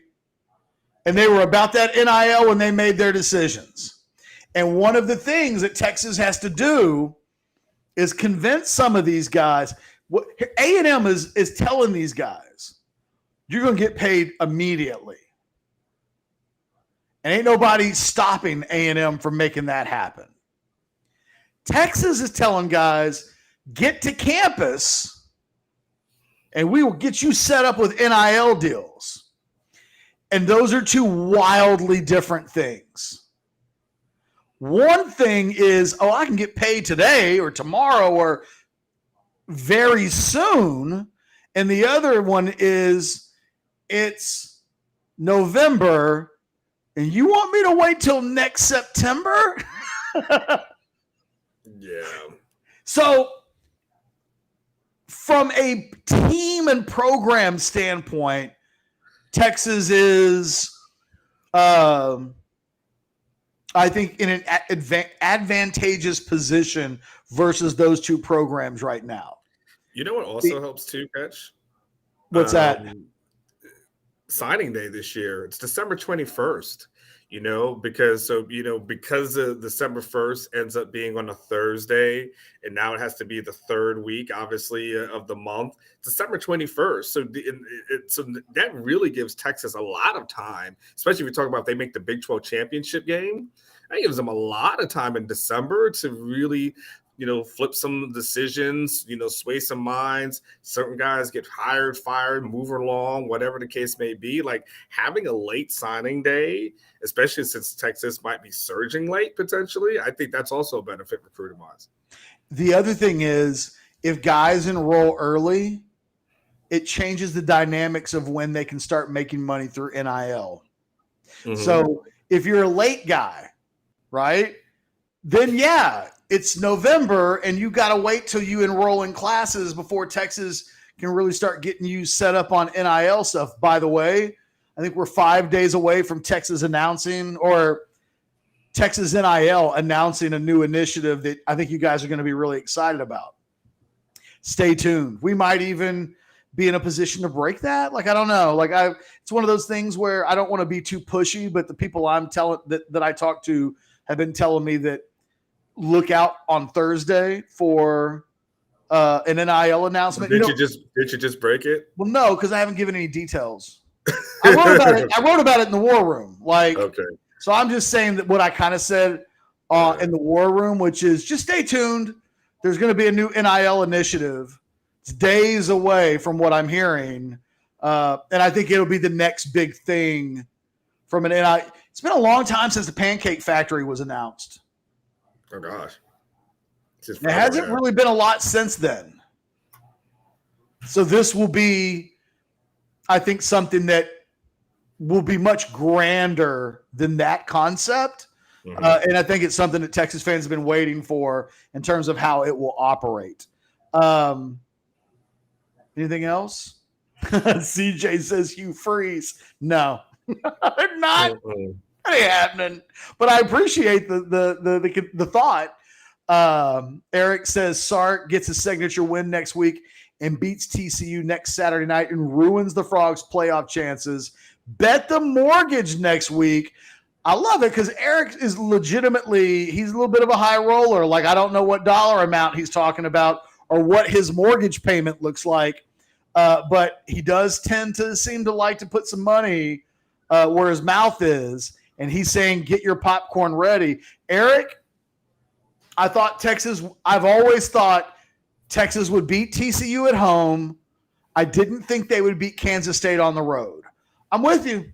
I'm just telling you right now, I will, on my pick next Friday, I'll have Texas beating TCU. But I always view Texas as a different animal, Anwar, at home versus the road. Like they nearly beat Alabama's ass this year at home. Even if that isn't quite what we thought it was back then, still the concept's still there. Jermaine says, unpopular opinion. Oh, hold on. Quinn is not better than Tech freshman quarterback Brock Norton or the UNC quarterback. Is that the Tech's quarterback's name? Isn't it Morton? Not Norton, Jermaine. It's Morton. I know who you're talking about. I would not trade Quinn Ewers for that kid. The UNC quarterback's really good. Mm-hmm. I mean, ain't no getting away from that. However, the UNC quarterback is playing against a bunch of ACC teams. And I just think the ACC sucks. So maybe Drake May is every bit the guy that his stats – look, dude's got 29 touchdowns and 3 interceptions this season. But I don't know who in the hell he's played. Let me look at his schedule. This is who he's played. FAMU, Appalachian State. That's funny. FAMU, by the way. Sorry. That's okay. I know who Florida A&M is. I just didn't say it like that. You just said every letter. I said FAMU, but yes, FAMU. It's FAMU. Georgia State, because I normally just say Florida A&M. Notre Dame, a game that they lost by 2 touchdowns. Virginia Tech, Miami, Duke, Pitt, Virginia. Hey, that didn't do anything for me. So he may be great, but he's playing a bunch of scrubs. None of those teams, the only ranked team, I don't think he's played a ranked team because Notre Dame wasn't ranked today when they beat Clemson. I don't think Drake May has played a ranked team. I've seen Quinn Ewers play 3 ranked teams. So, he hadn't played great against all of them, but his level of competition he's played so far is better than Drake May. I don't think Morton is in the same conversation. What else you got for me? But we have got a lot of super chat questions. We do. Michael wants to know, Anwar, your prediction. This is the last one unless someone wants to come correct. And we got to wrap the show up in a little bit anyway. We've almost been going for 2 hours, although it's like almost 750 people in the show. So it beats the amount of people who are watching some of our other shows this week. It's amazing what a win on the road against a ranked team does to the excitement level. Ready, catch my fire. Your prediction, DC in 2023, PK or GP? I want to see how the next 3 weeks play out. Before that, it's a little bit early because here's the factor too. Like we don't know if Gary Patterson wants to go back into become a head coach again, and what opportunities might be there for him as a head coach. So I don't. Gary's played a good role here. He's got a great gig here for sure, but. Gary may also have some opportunities as a head coach. So that's why it's a little bit hard to tell, right now what that is or was it going to be. Like, I just want to see how the next couple of weeks play out before we go there. I totally agree with you. I would go so far as to say, I think it's either going to be PK coming back because he's still got another year left on his deal. Yeah. Or it won't be either of them. Because I'm sorry, whatever the defense is now, GP's kind of part of it too. It's hard. It's hard to know who to give the credit to, but it's also hard to completely give all the blame to PK at this point because it doesn't seem fair that when things go well, it's like, hey, you know who gets credit on that last stop of the game, Anwar? Patterson. Patterson. You know who gets the blame for what happened on those drives beforehand? What a world that you can live in. If I'm Gary Patterson, I want that job again next year. Yeah. I want the job where people celebrate me when it goes good and then want me to take over when things go bad. That is the best job ever. By the way, working man, you asked, Notre Dame beat Clemson? Dude, Notre Dame spanked Clemson.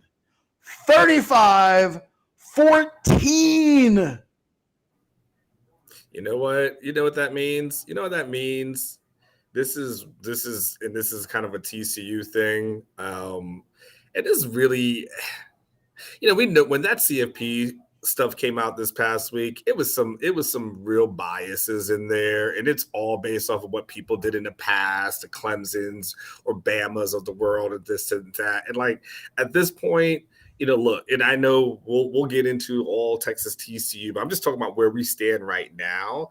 Man, they've got to give TCU that love and put them in and stop with the bullshit of all these teams. Like, how the hell is Clemson in there where you got to bench your quarterback, your starting quarterback, and with a lot like that, just crap, man. Like they've got to stop with this brand name. It's like it's a brand name, so therefore, we're gonna go brand names. So, and by the way, speaking of Catch, one of the things I had written previously. Like in one of my stuff, and we talked about before, but I predicted before the season that the demise of Alabama was coming, especially due to NIL, and then that leveling the playing field, and they will never get they'll never dominate the way that they once did. And I think we're seeing it in real time that the Alabama will never be what they once were. I mean, at some point, it's going to happen. So it's happening.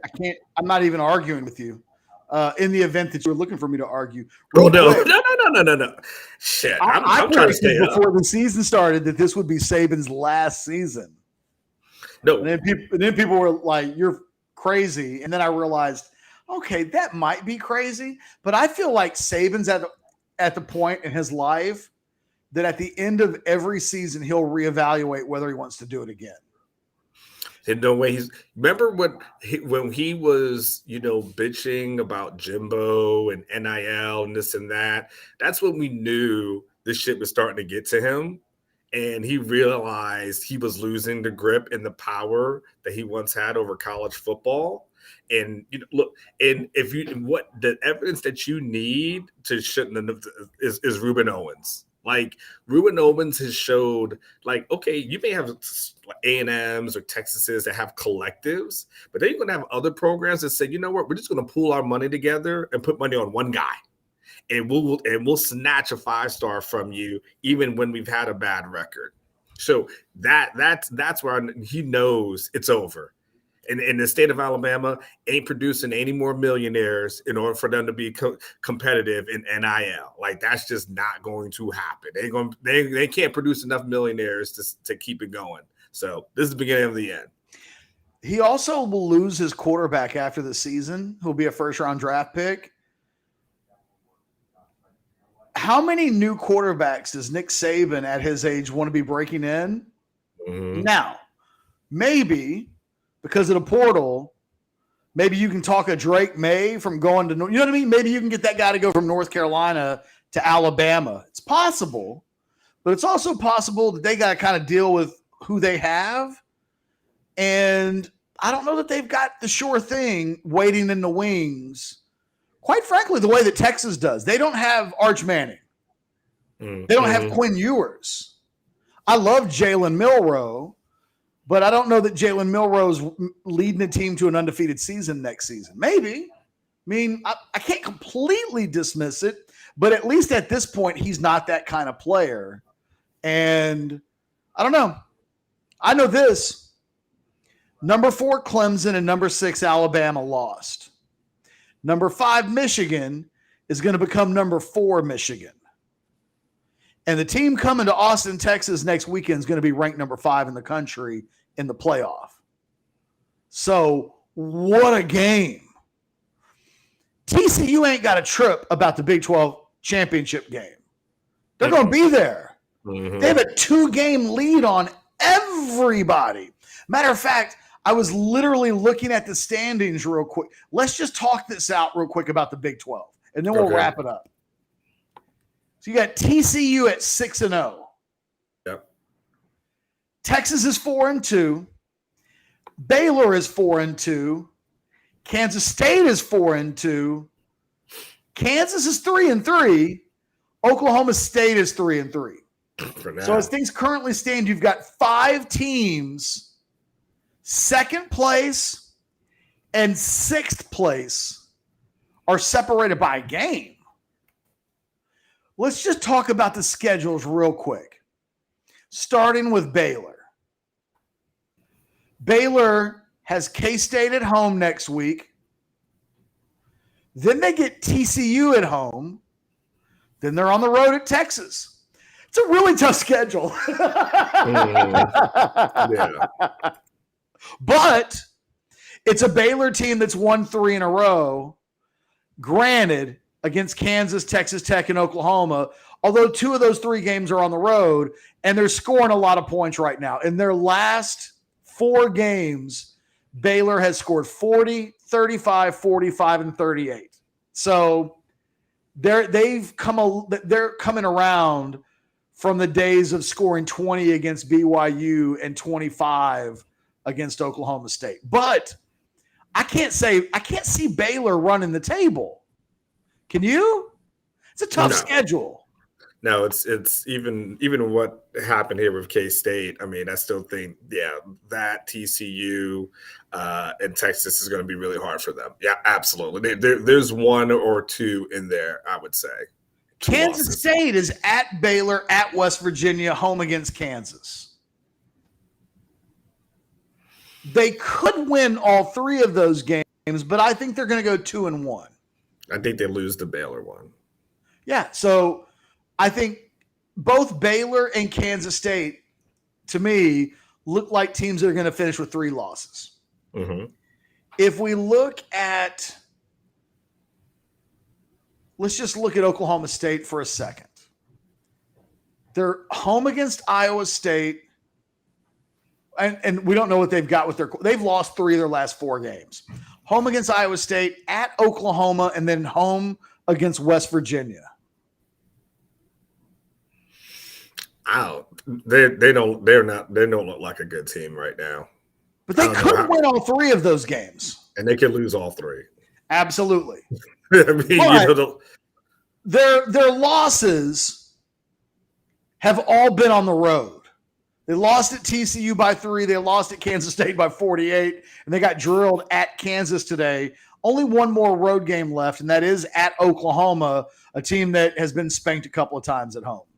So if we look at Texas, we know that they're home against TCU next week.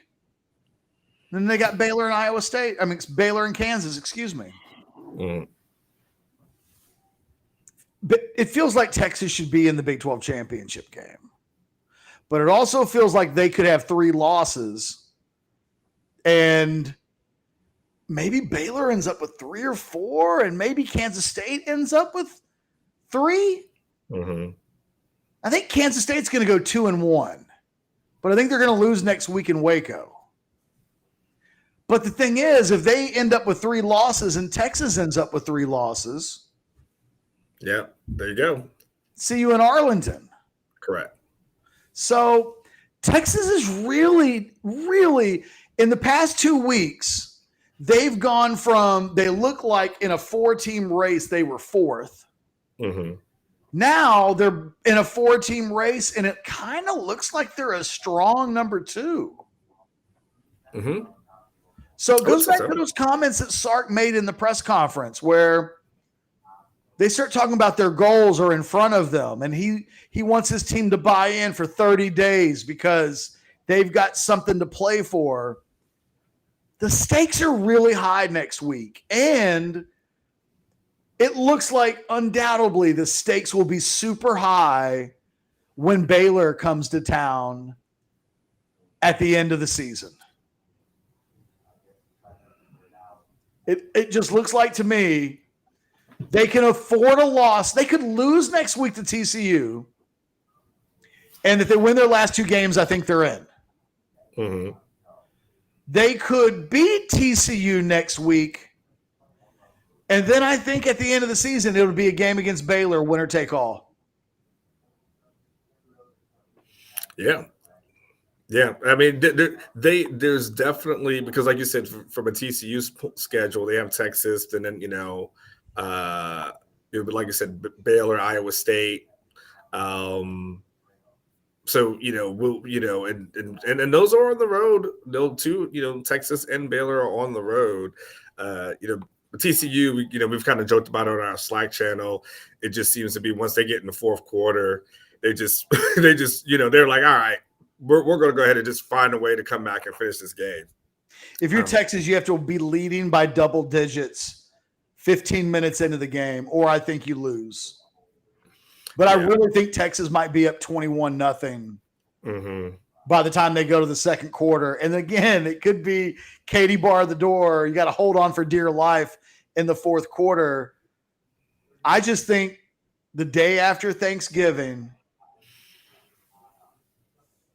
Texas and Baylor are going to play one of the biggest games that those two teams have played against each other probably since about 6 months before you took the job at Orangebloods, when they played for the Big 12 championship at the end of the 2013 season.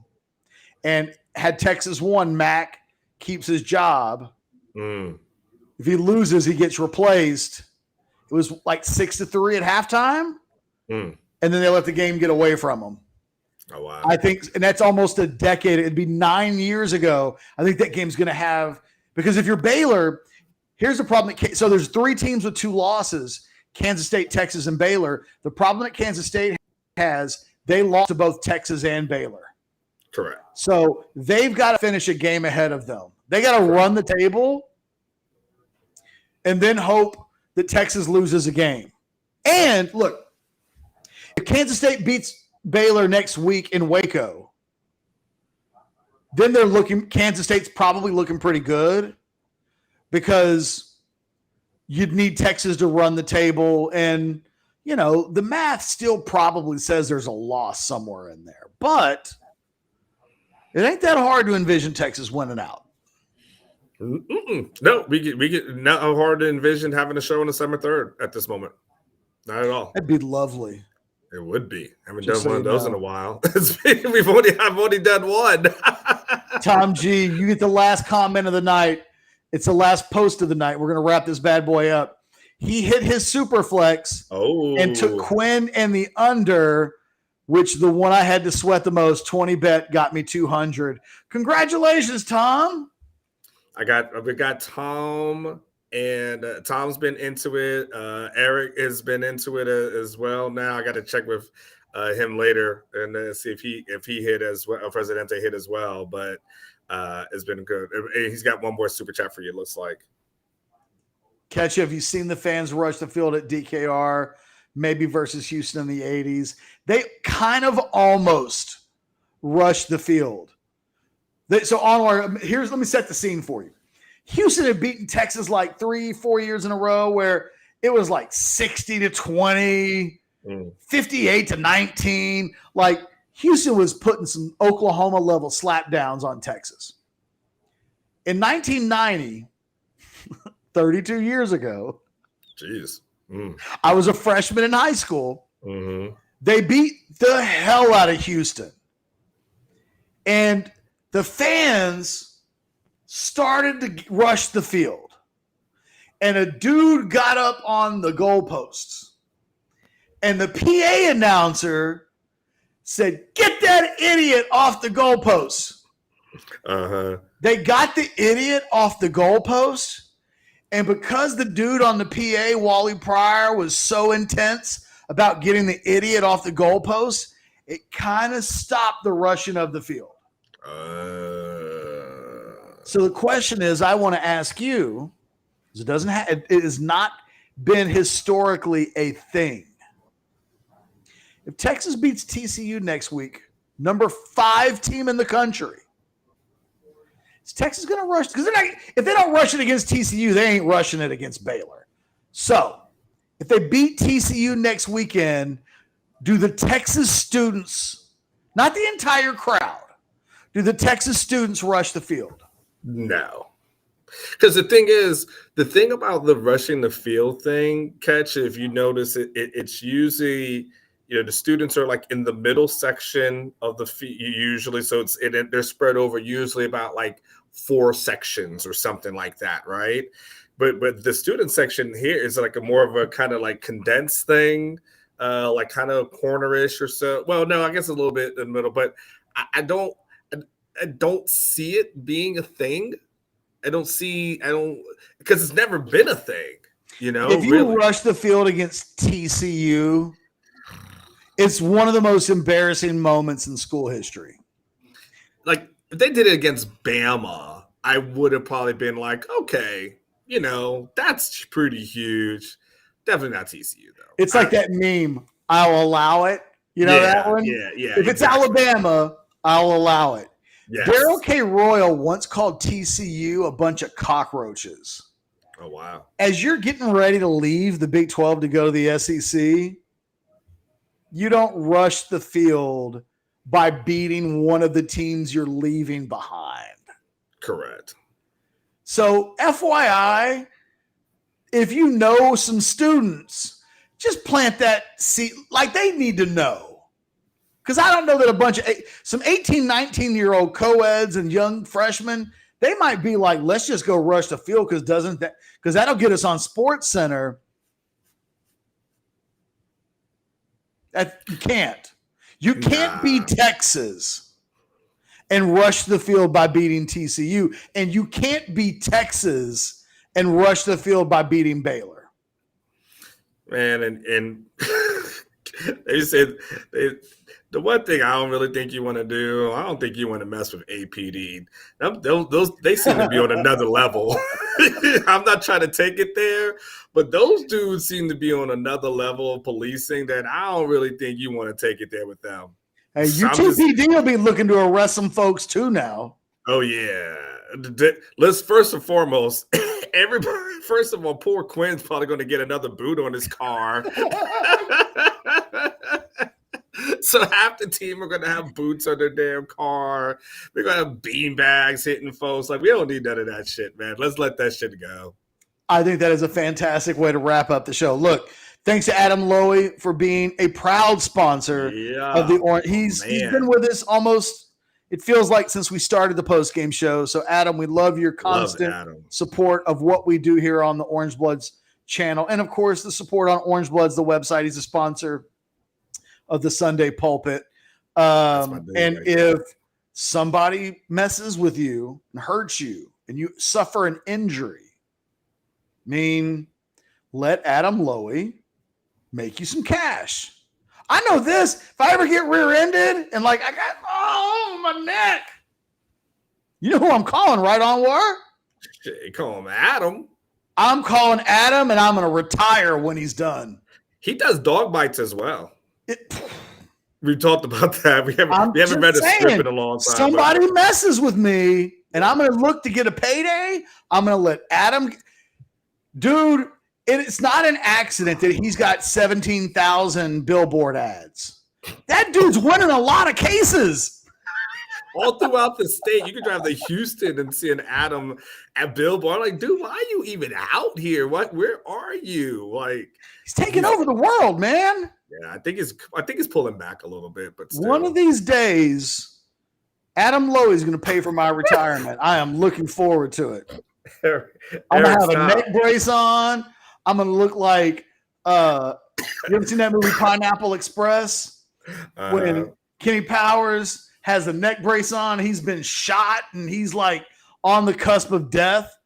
I'm going to be walking around with crutches and a neck brace, and I'm going to be thinking to myself, Adam's going to make me, put me in a place to retire. I'm going to love it. On that note, for myself, Anwar Richardson, Jason Sukamel, who was here an hour and a half ago, and Blake, the producer, who has had no screen time today. Blake, come on up real quick. Give us a Blake thought before we go.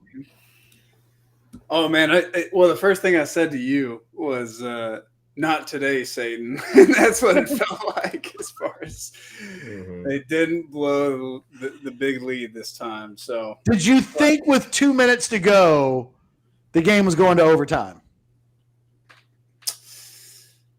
Yeah, I thought it earlier than that, honestly. I thought, oh, man, we've seen this so many times, the same script. Did you think it was going to overtime, Anwar? Oh, no, because I think from a math standpoint, they would have won if I was correct. No, it was 34-27, so they were down 7. If they no. I still felt like they would have gone for 2. So, you think they would have gone for 2? Yeah, I think they would have gone for 2. So did you think Kansas State was going to win? Mm-hmm. I sure did. I did too. I did. I'll be honest. I was like, oh, this shit's about to go down. I'm like, here we go. Good job, Texas. You proved the skeptics wrong tonight. Yeah. And I said it all week. Anwar and I both said it. Prove us wrong. Believe us. We would rather be wrong than right because it's much more enjoyable to cover a good football team and have people excited than it is to be right and the alternative. And in a week from now, we've got a mega football game with mega consequences for both teams at DKR.